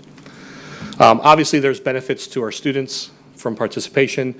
That civic engagement, I think, is one of the most important pieces that we can teach our students, is that, regardless of your age, you have a voice. Dr. Allen will recall, and Ms. Miller is now participating through junior achievement, as she has been, especially with 3DE. You've both seen opportunities where our students' voice and advocacy has resulted in actual practice in the school district. Dr. Allen and I had the opportunity several years ago. We were asked to come to Lakeland Highlands Middle School. There were 2 of our students there who said they wanted to do a presentation for us about water fountains, and they did. And as a result, we have touchless water fountains in our schools. And that was on the tail end, as you know, coming out of the pandemic. It was interesting. We had the funding. But at the end of the day, their student advocacy, the details that they provided in their data analysis really led to some change. Most recently with 3DE, especially out at Tenor Rock, we had students who were, advocating for us to do more. One of their case projects was Travis and Ridge. How do we increase participation? It's interesting, we had that conversation earlier today. How do we increase participation? How do we increase people's understanding and knowledge about this? And so the students had to develop a presentation and a proposal as to how we could address that. So we are actually right now working through several of their suggestions, and I promise to bring them back to them in the near future. It'll probably be January, so we can show the culmination of what their ideas were and how we are using them now. So I think that student voice and showing them that they are empowered to elicit change or to create opportunities in Polk County, I think that's important for our students to learn. Obviously for us, we get a great deal of information from our students. We start to develop even a stronger understanding of the implications for our decisions and how it may impact students at the end of the day. So that concludes the presentation for that topic, and I'm open to any questions or comments that you may have. Mr. Sharpless. Yes, Superintendent, this was an item I asked at our last work session for you to bring, and thank you for the presentation. Like I said, last work session, we have our motto is student first, and we lack that voice currently from the students. I think this program won't add very much cost. It's going to be virtual, so we're going to be cognizant of taxpayer dollars, but yet we're also bringing in student voice into decision making. Now, obviously, they're minors, but I think it's important, if you think about who our customers are, they will not only represent themselves, their school communities, but their families. So it's another way for us to hear from families. So I think overall, this could certainly bring in some some much-needed voice. And so I'm curious, you said the principals will select the representative, and so based on just the minimum criteria. But I'm curious how our different principals will select them, because it could be, you could select the highest performing student that you have in the whole school. That highest performing student may not be representative of the student body as a whole, or you could select somebody else that may be the most popular or whatever. You know, there's a lot of ways to select. Obviously, there's minimum criteria, but you know, I know we also have our school-based administrators, you know, our leaders that we trust with the students' education, obviously. But I'm curious to see how the different selection processes will go. I don't know, I'm curious. So we did outline that a bit for them previously. Okay. When we were first initiating this proposal. So I will revisit that and forward that to the board, because that went out as an email to all of our principals. Okay. Saying, here's the process, here's the criteria, here's how you need to select, this is what you need to convey, and this is what we're looking for in a student participant. But what I don't want to do is make it so restrictive, because, you know, one of the amazing things about our school-based leaders and instructors is they see the opportunity that may be hidden in our students, right? They see the potential. And so I don't want the criteria to be so restrictive that it can't provide an opportunity for someone to flourish in this area. So, you know, advocacy and voice and civic engagement can take on many different faces, and I'm excited to see what the schools come up with. But so long as those students meet those minimum criteria, we are asking that they be representative of their student population, and that we take consideration to make sure if they have an alternate and a student, that we're respectful of gender, we're respectful of all those different things, but they need to make a decision based off of who they feel is going to best fulfill this role.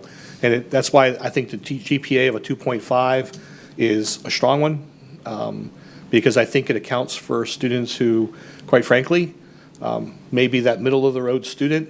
And, you know, the old adage, I'm not saying I agree with it, but C's get degrees kind of mentality, where they're just coasting and they do the bare minimum, but they're being successful. Is this the trigger for them? Is this the impetus? Is this a stimulus for them to get more involved, more engaged? And think about that, what we've seen as far as student outcome improvements in 3DE alone. Finding something and finding an opportunity to lend students and give students the opportunity to develop a voice has changed the dynamic for those students. Their GPAs have skyrocketed, their attendance has improved significantly. I mean, and listen to them when they present. The ability for them to stand in front of so many strangers by their senior year and the poise that they have is absolutely amazing. And so I'm excited. So that's a really long explanation as to why that we don't want to be so restrictive, but I will trust our principals to do the right thing and pick the right people. Now, I have one more comment. I think the point you hit on about teaching our students to have civil dialogue is really important. Our students could actually serve as role models to many of the adults that we have around us, where they can actually engage in civil discourse. I mean, you think of what happened, you know, this year with, you know, assassination, with various other things that happened. I mean, it would be great for our students to be that shining star. For them to learn that in this kind of program will be great. Thank you. Thank you. And Ms. Fields. Yes, sir. Thank you, Superintendent Hyde, for having this outline very detailed. This is not the first opportunity that we've had this. We've done this before when Superintendent Byrd was our superintendent. I think that it's just more detailed and in-depth. My question is, are we going to have the middle school students and the high school students together, or? So no, ma'am. Outside of specific schedule events, because of their dismissal time and how their schedules work, I would have to do middle schoolers slightly differently in their day. However, we could coordinate a quarterly meeting, and we can talk about that more based off the I'm board's not saying interest. that we need to. I just Yes, ma'am. wanted clarity on it. Initially, I am not putting them together in the, I would not. I think that because of the that would be maturity. more problematic, yes. Right, I think so too. And then I think that many of your principals would have already gone through the selection process from the previous administration, so I don't think that's going to be a big factor. Nor do I. I think they'll be excited by this, and it doesn't take anything or require anything on their part, because the students already have one-to-one devices. They just have to go to a location where they can access the meeting, and we'll use Teams. As I mentioned, everybody will sign indicating they know that the meetings are being recorded, and there'll be a transcript so we can keep a record of everything that's said, and we'll keep a track of anything that's done in the chat rooms. So if somebody were to ever do anything inappropriate, we would have that record. Yes, sir. Thank you. Thank you. Seeing no further questions or comments on that item. Board members, the last item I have for you today, and I will have additional comments, more specific and more direct comments tonight, pertains to the referendum update. Board members, I'm pleased to share that our Board of County Commissioners today did go ahead and, in accordance with their ministerial responsibilities and constitutional responsibilities, they did go ahead and approve for the referendum to be placed on the ballot for next November. So it's an exciting time for that to happen, but I will address some of the comments that were made today directly, because this isn't the first time that those comments have been made, and I think they need to be addressed directly and tactfully and professionally, but they will be addressed. Board members, you've received some information in the past. This information, our website, which has been developed to reflect the same FAQ information we've been developing and sharing with you for your review and reference and questions. That website will go live probably tonight or tomorrow following this board meeting, so that our community can see that. It'll be a banner, and so we will be able to draw attention to it. But it answers a lot of questions that people may have about the referendum. First and foremost, why? Why do we need a referendum? Why is this needed in Polk County Public Schools? So we do address that, and we show competitive salaries and how we will remain competitive here in Polk County, how we're lagging in salaries compared to others. We talk about our workforce. We talk about our budget. So the FAQ is quite comprehensive. It's even gotten longer since the last version I've shared with you. In particular, we want to make sure that people understand, and we're addressing some of the myths and misconceptions that exist. For example, the district staff is overhead is bloated. And board members, you've seen this, and so I'm proud to continue to say this, but Polk County Public Schools has one of the lowest, if not the lowest, administrative costs in the entire state. We put our money in our classrooms. We do not put our money in district staff. And so you'll see that both reflected in the staffing breakdown of where positions and where they're employed, at what level and where they're placed, but you'll also see that in how we spend our dollars. And again, all of our information that's on the FAQ is backed and has research links to it that go directly back to the Florida Department of Education or whatever reporting body shared that information. We unfortunately rank very low in state funding. We're actually 3 from the bottom. We're 4 from the bottom. We're 63rd out of 67 in funding. We actually generate about $300 on average, $300 less than some of our surrounding counties per pupil. So we want to make sure that people understand that our need for a referendum, or the reason we're pursuing a referendum to be competitive for salaries, for recruitment and retention purposes, is not because there's mismanagement in our funds. And the board knows we're audited annually. We're proud of that. We're proud of our findings that show that we run a very efficient school district.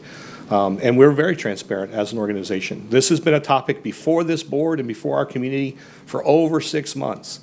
And so much so that I was proud of the board and I'm proud to be your superintendent when we took the extra step, which was not required, as you recall. We are not required to have held a public hearing on the referendum.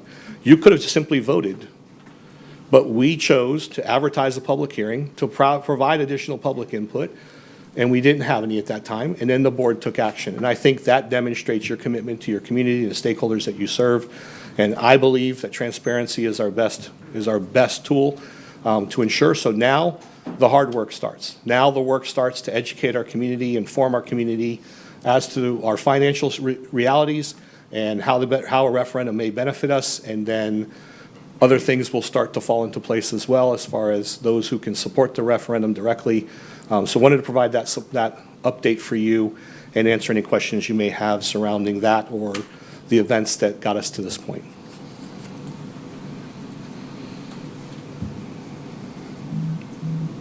Seeing none.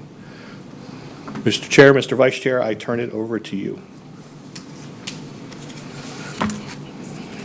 Superintendent, did you want to move through any of these items with the budget and staffing? You've got 2 items there. Yes, I apologize. Staffing updates, Mr. Pitts.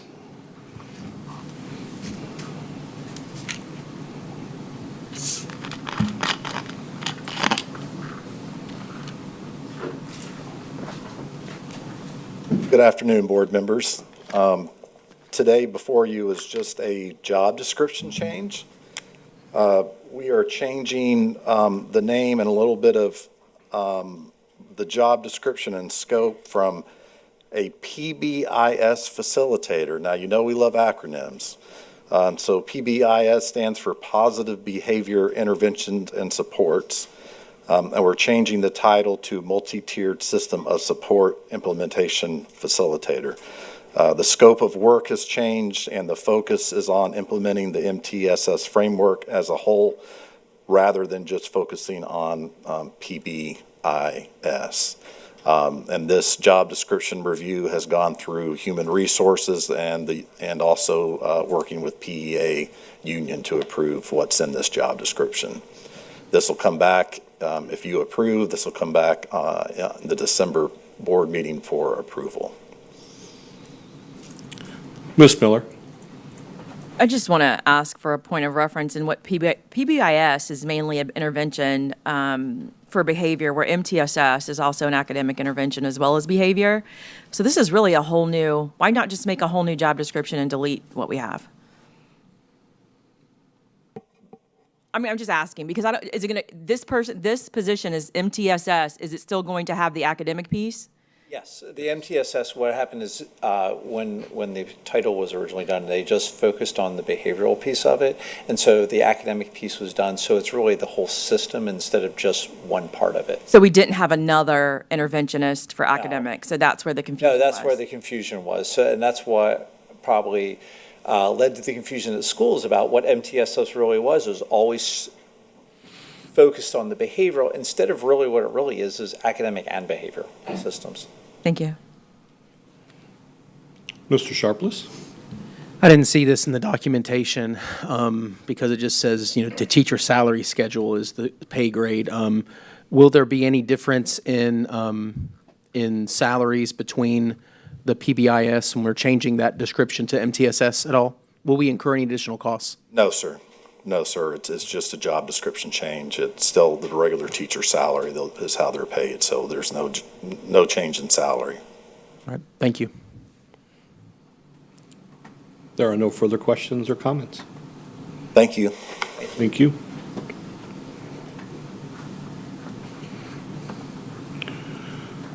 Mr. Chair, members of the board, the next item, in keeping with our commitment, each month we committed to providing you with a short presentation on various financial topics, and so I'll introduce Ms. Jenkins. Good afternoon. Today we're going to talk about certificates of participation, or COPS, and I have some help to explain that topic to you today. I have Laura Howe. She's a director for PFM. They're our financial advisors. And Mr. George Smith is also going to step up, and you all know Mr. Pitts. So as the superintendent alluded to earlier today, we have a lot of major projects that we need to complete over the next several years for construction, between 25-26 out through 29-30. And those include a new high school. We're doing work to several school gyms. We've highlighted that it's either new or a renovation and capacity work. We're also renovating Alta Vista, Lake Alfred, Juanita, Lake Marion, McLaughlin Middle Senior, and our new Northeast Elementary. And then we have work to do at Floral Avenue, Lena Vista, our new Northeast Middle School, Stambaugh, and Crystal Lake Elementary. All that comes to a total of about $816 million, just as an estimate. Other expenses on top of the new construction and renovation are deferred maintenance, which we estimate to be over $1 billion. We'll have those figures for you sometime around February of 2026. We already know that we have some critical needs with our HVAC equipment, and that is a topic of conversation a lot. The total for that's around $29 million. We have yearly maintenance, safety and security, technology, including our SAP upgrade that we're going through right now, transportation expenses, our buses and fleet vehicles, athletics and fine arts, A portion of our maintenance and bus driver salaries are now being charged to our LCI, which is Local Capital Improvement, or the 1.5 mil tax to that fund, allowable by statute. We have debt service payments and our school lease. An important point is that the total of just those items is around $212 million, and our local capital improvement tax, the 1.5 mils, is estimated to bring in about $116 million this year.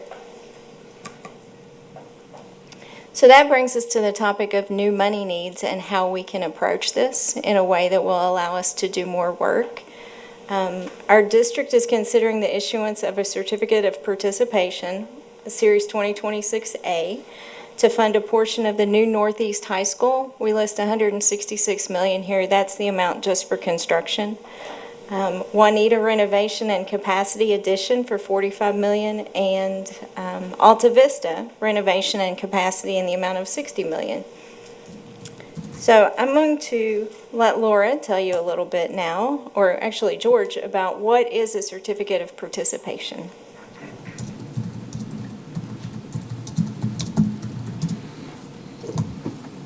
Thank you. I'm George Smith. I'm your disclosure counsel. It's a pleasure to be before you. Heather, I just wanted to introduce the rest of the people in the room since there's a whole team of us here today. But as disclosure counsel, I do your securities work. So I prepare the offering statement that looks like the prospectus that's given to investors. And I give an opinion at the end that you've complied with securities law. Mike Weiner from Holland & Knight is your tax counsel. So he's given an opinion that the bond or the COPS, the debt is exempt from federal taxation. So you have two outside attorneys that you hire that the market wants our opinions that you comply with tax law and securities law. Then you have two investment bankers, Rick Patterson from Raymond James, thank you, and Mike Baldwin from Jefferies. So they'll actually underwrite the debt and sell that to your investors. So Ms. Jenkins has presented the projects that are slated to be financed. And the way that investors look at this is obviously they want to see how your school district is run, as well as your 1.5 mils is your primary source of revenue that you repay that debt. However, under the Constitution, you are not able to pledge that revenue source to your certificates of participation. So you simply tell investors, this is how we intend to repay you. And a structure has been developed over the years in Florida where the school board sits both as a school board as well as the leasing corporation. So when time comes to approve this debt, you'll meet not only as the school board, then you'll adjourn that meeting or recess your school board meeting where you approve the debt. You'll also meet as a nonprofit leasing corporation where you approve that debt so that you can comply with the Constitution essentially. So it's a little bit of a convoluted method, but it's just like borrowing for your home mortgage or any other loan that you would repay. But because of those elements of the leasing corporation as well as the school board, we thought we'd give a little presentation today how that actually works in case you're called upon to explain it. So the school board, for instance, for the high school, the school board owns that property.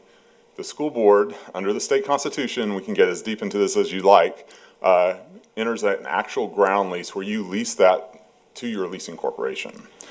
Then the leasing corporation builds the school. However, they assign that responsibility back to the school board. So the leasing corporation has no employees, has no assets other than facilitating these, and no purpose really other than facilitating the financing. When the school board ground leases it to the leasing corporation leases the facility back to the school district, and the school district pays lease or rent payments. And those are designed to repay your investors who lend you that money. So when you borrow that financing, you'll see a ground lease, you'll approve a lease schedule, and it's all meant to comply with the statute in the Constitution. But underneath, there'll be a lease payment, and that's essentially your debt payment. And Laura Howe, as your financial advisor, and the underwriters will structure that, in the most advantageous fashion to your school district. Under that master lease, where you're leasing those facilities from the corporation, there's an all or none appropriation. And that is what is required under the state constitution to allow you to say, we are not pledging our ad valorem taxes, although we're repaying you with ad valorem taxes, but it gives you the ability legally to cancel that lease in any year. However, should you cancel your lease, you would be letting lenders know and other investors, hey, we can walk away from this and not repay you, but that was essentially, it's not a safety net, it's essentially almost like a bankruptcy or a nuclear option, where if you're walking away from that lease, you have much bigger problems in the district. Mr. Keys is sitting here as a banker going, how does this all work? But much bigger problems. But under that master lease, you have two existing series of debt that are outstanding that finance other schools within the district. If you were to exercise that right of non-appropriation, you would have to non-appropriate for the new schools that we're financing, as well as the schools that you've already financed. So it's kind of an all or none. And investors look at that and say, okay, 20%, 30% of their students are at these schools. It's highly unlikely that they'll walk away from all these schools. So when you see all those agreements, ground lease, lease schedules, certificates of participation, just know that that's the structure that's come up, that's been developed so that you can use your 1.5 mils to repay that debt. Is that what you're looking for, Heather? Thanks. Thank you. It's a pleasure to see you guys. And so to pick up, just so you all know, it was validated by the Supreme Court in Florida. This is the majority of school districts in Florida use certificates of participation to issue their debt. And what George was talking about, the all or none appropriation, that's how investors see this as a secure asset, because you wouldn't just walk away from that. And it is built into the budget that you approve every year, those debt service payments, just to clarify some of that. And this is just the terms basically that George had walked through. It's later on that we'll talk about the timing, but when he was mentioning, we do plan to come to the board in December for approval, and so that's the documents that will be coming before you then for approval. So for the projects that were mentioned that Heather had walked through on this, with this graphic, I know we had talked back, I think it was in June, through all of the debt outstanding. We've honed in just sort of on what is being utilized by your 1.5 mils, your local capital outlay dollars, for debt service. And so the tan bars at the bottom in 26 to 28 are those two schools that George had referenced that are under the master lease.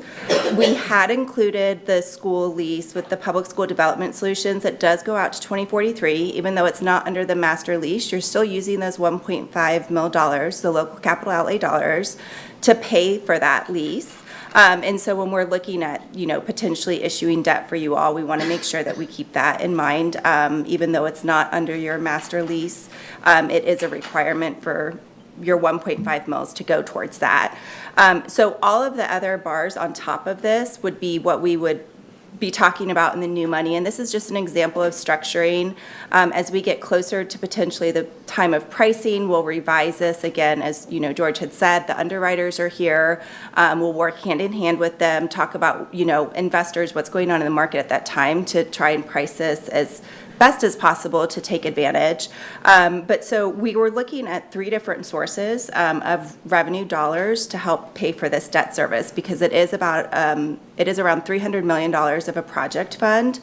And so the solid blue bars that are layered here on top of your current outstanding debt is using the 1.5 mils, the local capital outlay dollars.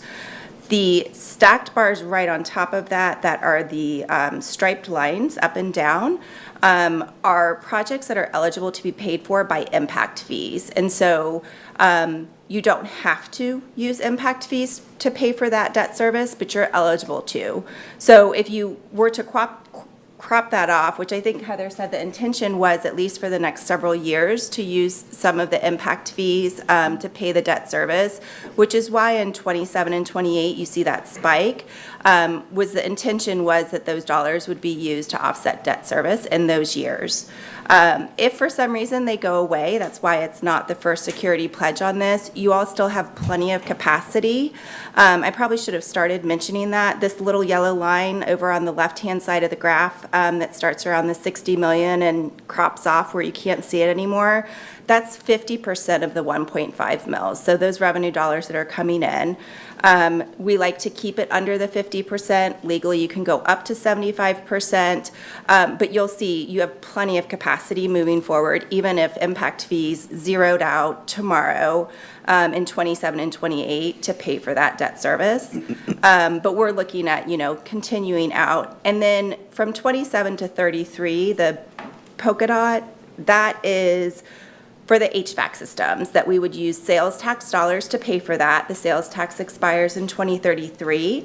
And so we wanted to amortize that earlier on in the structure. And so that's what, to kind of explain why there's so many different variations going on just for the 2026 issuance, to walk you through on that. So if you were to not use any other sources of revenues and only use your 1.5 mils, you would be at your maximum annual debt service, which is in 28, utilizing 0.59 of the 1.5 mils. If we're to remove, the debt service that's being paid for by other sources, you're only using 0.33 of the 1.5 mils. So just want to talk that through with you, and I'll pause here before I move, since this is a lot of information, if there's any questions on this specifically. Good. Dr. Allen? Yeah, so the true interest cost that's noted there at the 3.65, that's 103 million in interest on the 300 mil borrowed. Can you explain that interest rate? And I know you mentioned, the market component just a moment ago, but how does that compare to school district financing across the state? So the school district's credit ratings are very attractive, AA2, and so that's, on the higher side. There's no AAA credit ratings for school districts in the state of Florida. The 3.65 was, Raymond James had provided the updated scale as of when we did this presentation, the numbers a couple weeks ago, for us to pull based on current market rates. And I'll show you later on sort of where we are with market rates. So that will continue to fluctuate, but you're talking about going out, 18 years at 3.65%. That's very attractive. I know people think about where the mortgage market is right now and kind of get wrapped up in the 30 years at 6.5%. So, this is still very attractive borrowing. In a public issuance, it's standard to have a 10-year par call. So if for some reason in 10 years rates dropped, we could always look at refunding as well. But that's a very attractive. And that's part of the reason we were sort of trying to structure some of the debt earlier. So it would limit the amount of interest you'd be paying on this long term. Thank you. And The earlier debt is also for the replacement of the HVAC equipment, so you don't want to finance out past the life of the equipment. And this is just an example. In the documents that would come to the board for approval, there'll be resolution parameters where we'll set the final maturity. We had talked about 2043. Ideally, I think that's what we'd like to do, but based on sort of market conditions, have that flexibility for this when we go to actually price to try and structure it in the best way possible for the district. Okay, so we covered this. So the market update, and this was as of November 7th, to kind of answer the questions of where we are. Oh, sorry. Sorry, Mr. Sharpless. Thank you. Yeah, I had a question too, a couple. So my first question is for Ms. Jenkins and Mr. Pitts. Do we currently have any COPs right now? Okay. What is our current amount of debt that we have with that? 20, I wanted to say 26, but it's down to 22 million. We have very low debt service, and we have a very high capacity because we lots of. Oh, thank you. Yes, it's Series 2019A. We have 32.3 million, and then 2010C we have 2.8 million. And those expire in 2028. They do. One of those is referred to as a sinking fund. So we've actually been paying ourselves, and then we invest those funds, and then we make that payment off, the final payment in 2028. I just want to be clear, 30.2, and what's the other one? 2.8. 2.8. And we'll be debt-free in 2028. In 2028? Yes. Okay. My other question, they said the new money needs, specifically there's the new Northeast High School, Alta Vista, I'm looking at the slide 4, the Alta Vista, Juanita, and the deferred maintenance on HVAC. So what I heard in the presentation was that basically we're using the collateral of the property to get the COPs, is that, to get the funds? Is that what the investment company is looking at?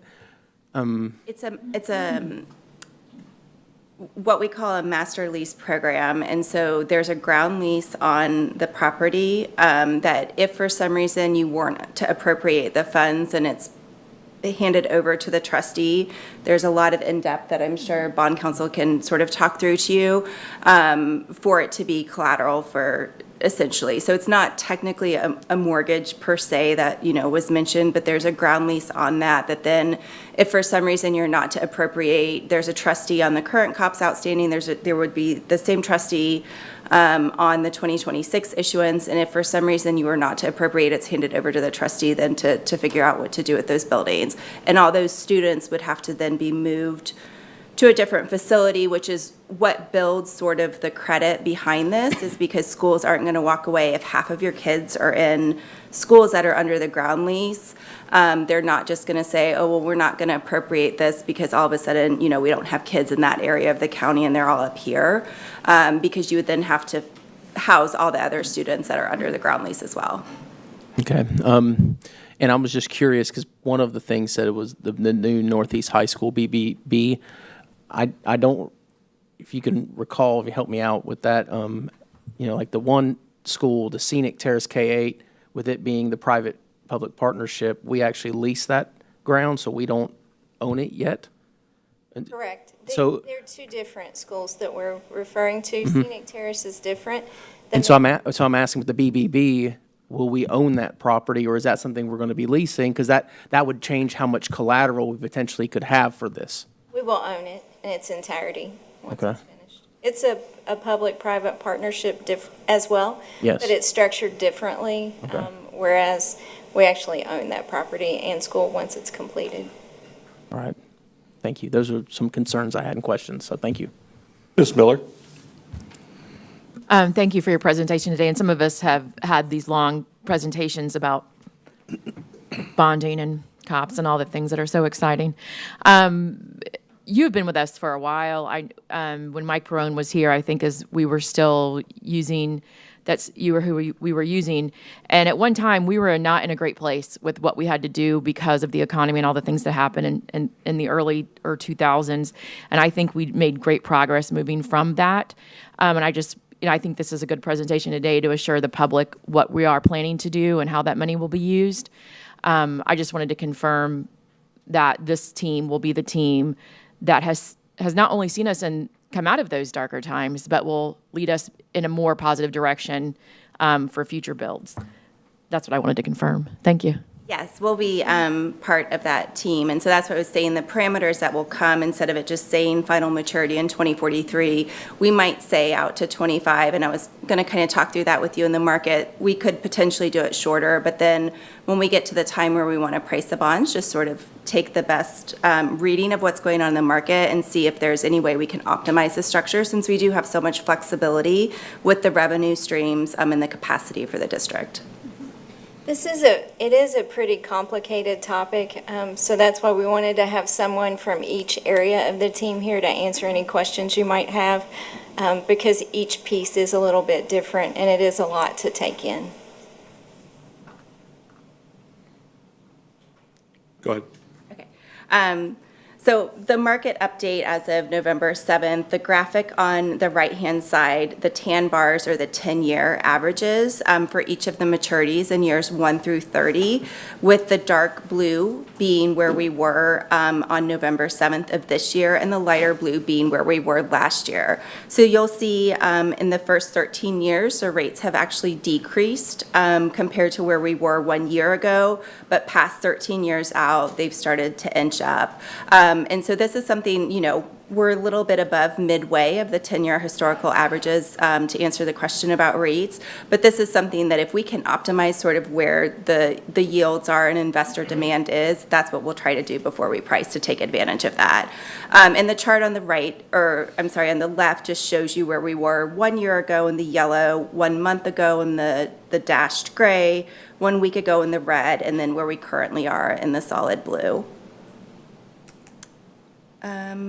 So we'll get through the draft. The documents have been drafted, so we're getting to the point where we're going to be coming before the board so that we can get the approval then to access the markets to close. And so I think a lot of this has been talked about. I think maybe we'll, yeah, so George introduced the team already for us, so we won't go through these slides again. And so these were sort of the next steps I did want to take you through, coming to the board on November 9th for your consideration for the approval, the school board meeting and the leasing court meeting. Heather has been working very closely with Disclosure Council and her team to get the preliminary offering statement updated. So we'll have another draft of that coming out mid-December. This is what basically tells the investors all of your financials and gives them that snapshot if they want to invest. We will have ratings calls here at the beginning of December to receive those ratings by December 12th. We are going to request insurance bids. There's 2 providers out in the market that provide insurance. If there's an advantage to including that on there, meaning that there's some sort of a benefit to the interest rates that you get based on the quote they provide, we would use it. If there's not a pricing advantage, we would not include the insurance in the transaction.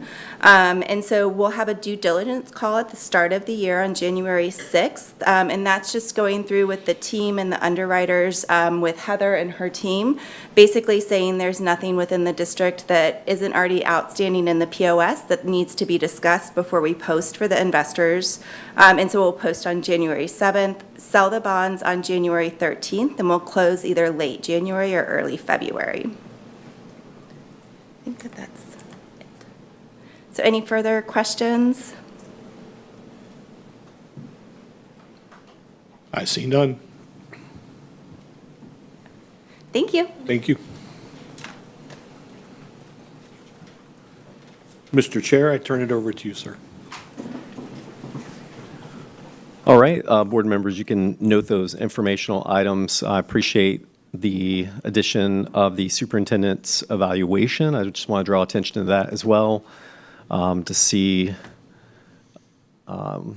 basically, I just want to make a statement real fast before I move on. It just says, basically, we as the board, we've completed the superintendent's evaluation, and I'm pleased to report a strong performance across all competency areas with an overall average of 3.74, and this was reflecting a continued improvement from the previous years, which was 3.52. So well done, superintendent, on that. Your board is supporting your leadership. Our district has achieved meaningful progress. Huge. I mean, I can't say enough about that.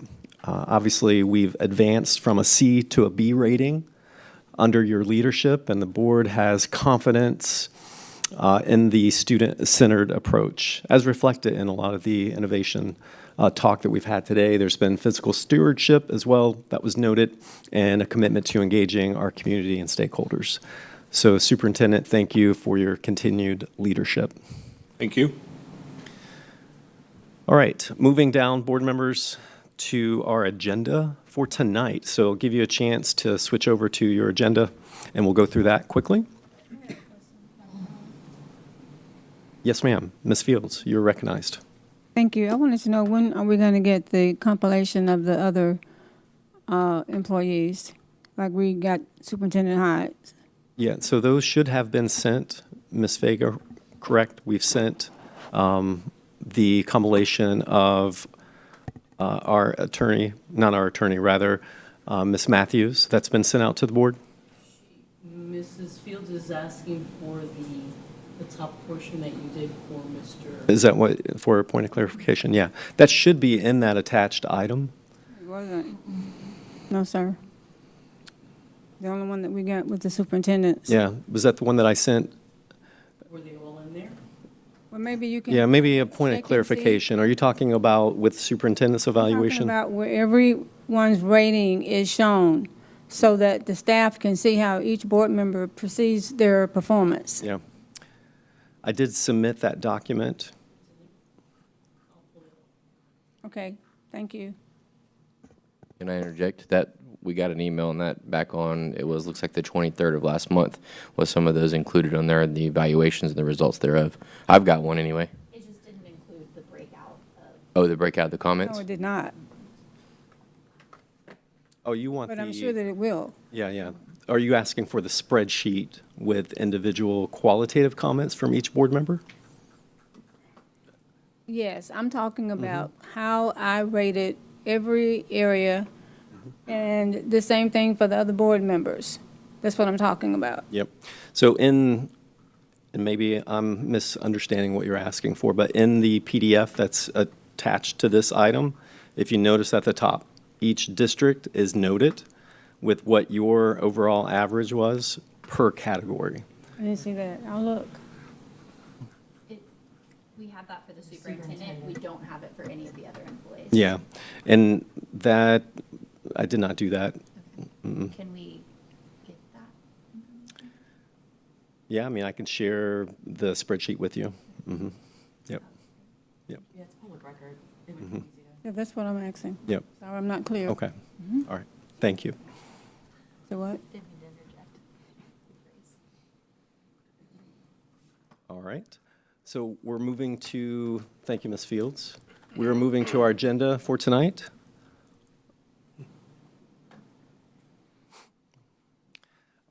We do have a guest student as well from Winston, and pretty excited about that. I've never had a student, by the way, that has expressed interest in being a cartographer. So that is our guest student tonight. I thought that was pretty interesting in their bio.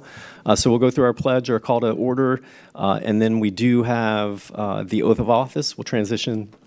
Did you say something, Sue? Cartography, I was just curious if that was still Yeah. a profession. It's amazing. Given all the AI and Isn't that crazy? satellite imagery. Oh, yeah. Well, I guess that's where the application comes in. So that's, Well, I mean, yeah, it's interesting. I mean, we use a lot of GIS See, data. we talked about kids not knowing what they want to do when they grow up. That's right. Spell it. Do we have a cartography? We do not. Oh, man, that's coming. All right, so we do have oath of office. We'll move through that, and then we transition to the reorganization of the board. As you note, last year, we changed that process, and it seems to be quite equitable. And if you have any comments about that, let me know. So now we're going to move from D and through K. So D through K, if you have any comments, D through K.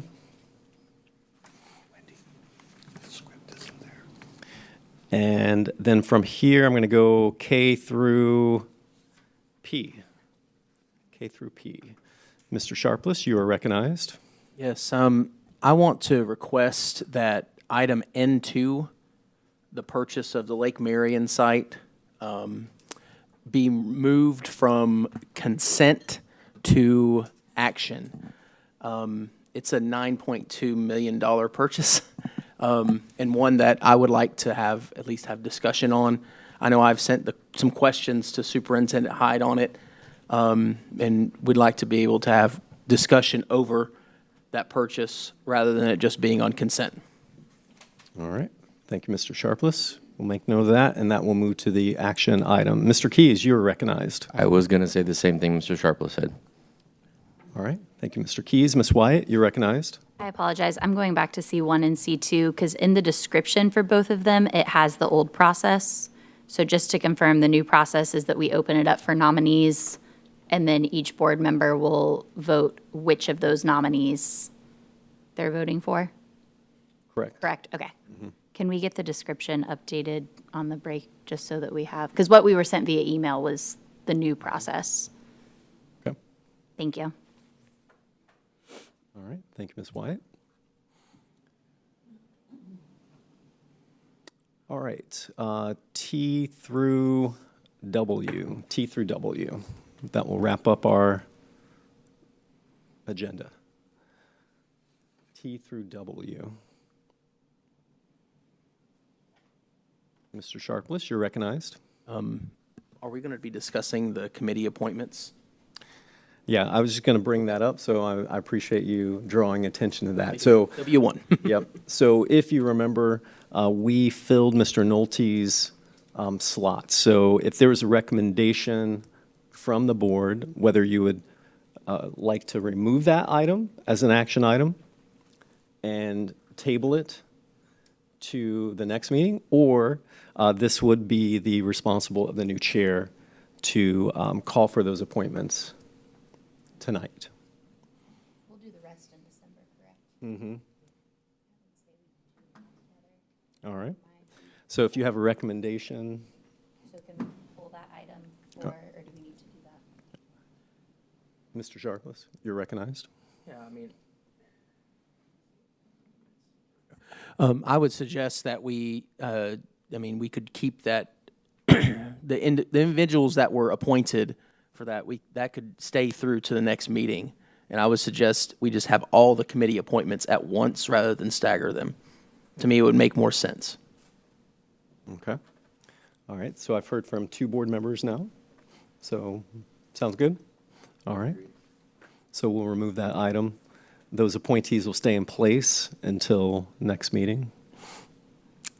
All right. Thank you, board members. And then we'll go from there to our individual board reports, and then we'll wrap up with public comment. Any other items that you want to bring forward at this time?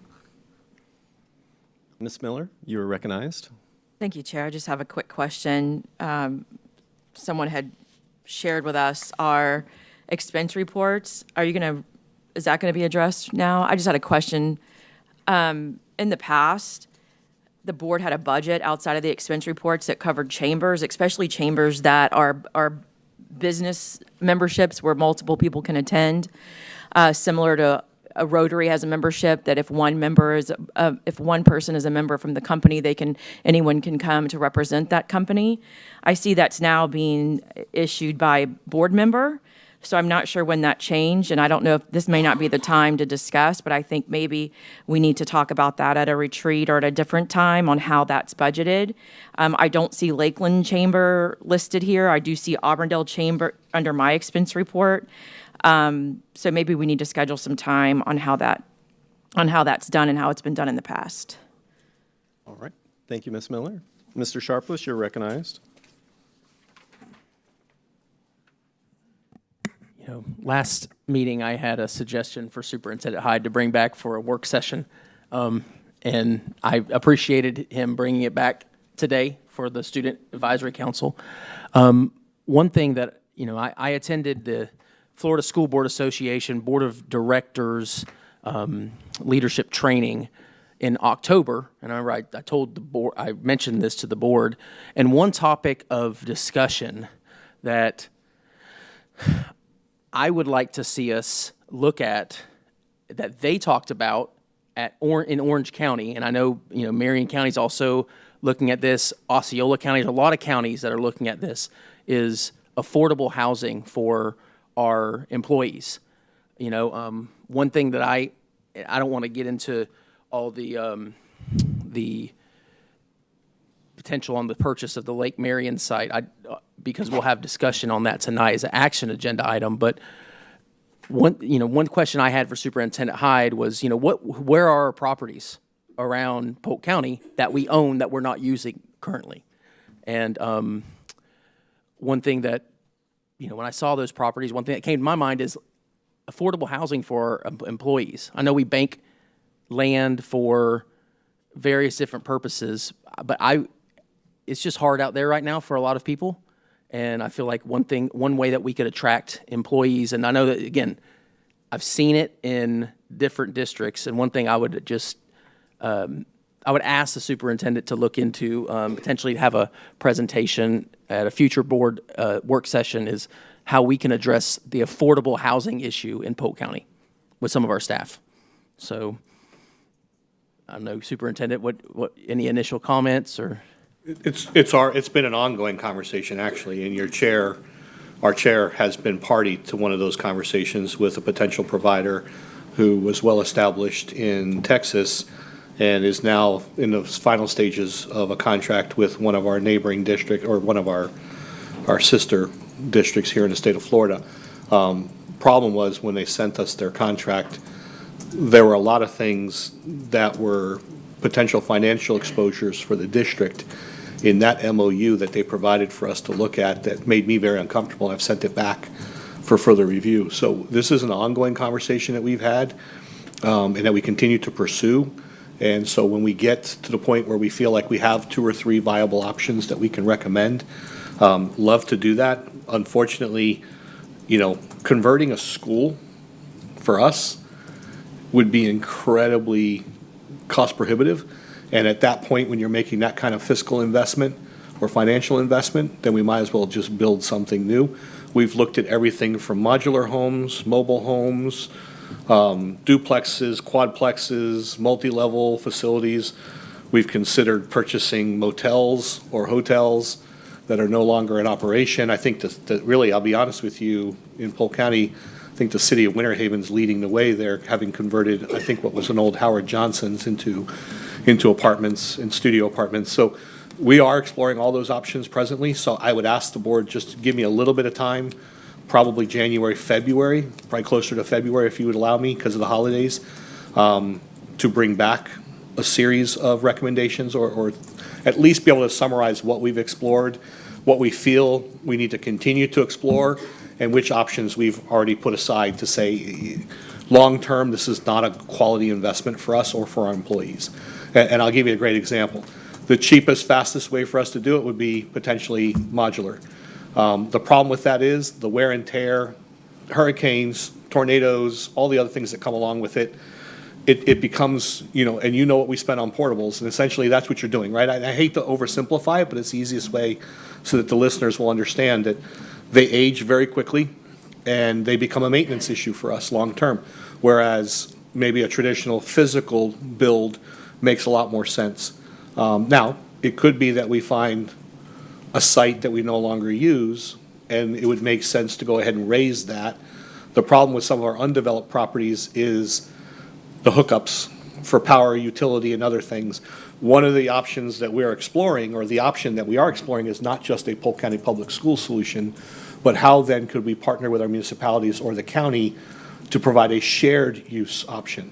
So for example, maybe it's a 60-40 mix, where the school district retains 60% of the domiciles and the county or municipality could have access to 40, because affordable housing is an issue for nursing, for firefighters, for police, and also for our educators. Absolutely, and in Orange County, that's one way that they're structuring that, is the school district has so many of those units, and then also, various different other professional trades have, various, allocations, so to speak. So I just something I just want to, I appreciate the feedback. I want to make sure that we are helping our staff and the community find some affordable housing, so thank you. Yes, sir. Thank you. You said January, February-ish? Prefer February, but I'll take January if I can get it. Okay. All right. Thank you, Mr. Sharpless. All right, board members, seeing no other business to come before us at this point, this meeting will now be adjourned. We have no discipline. You're welcome.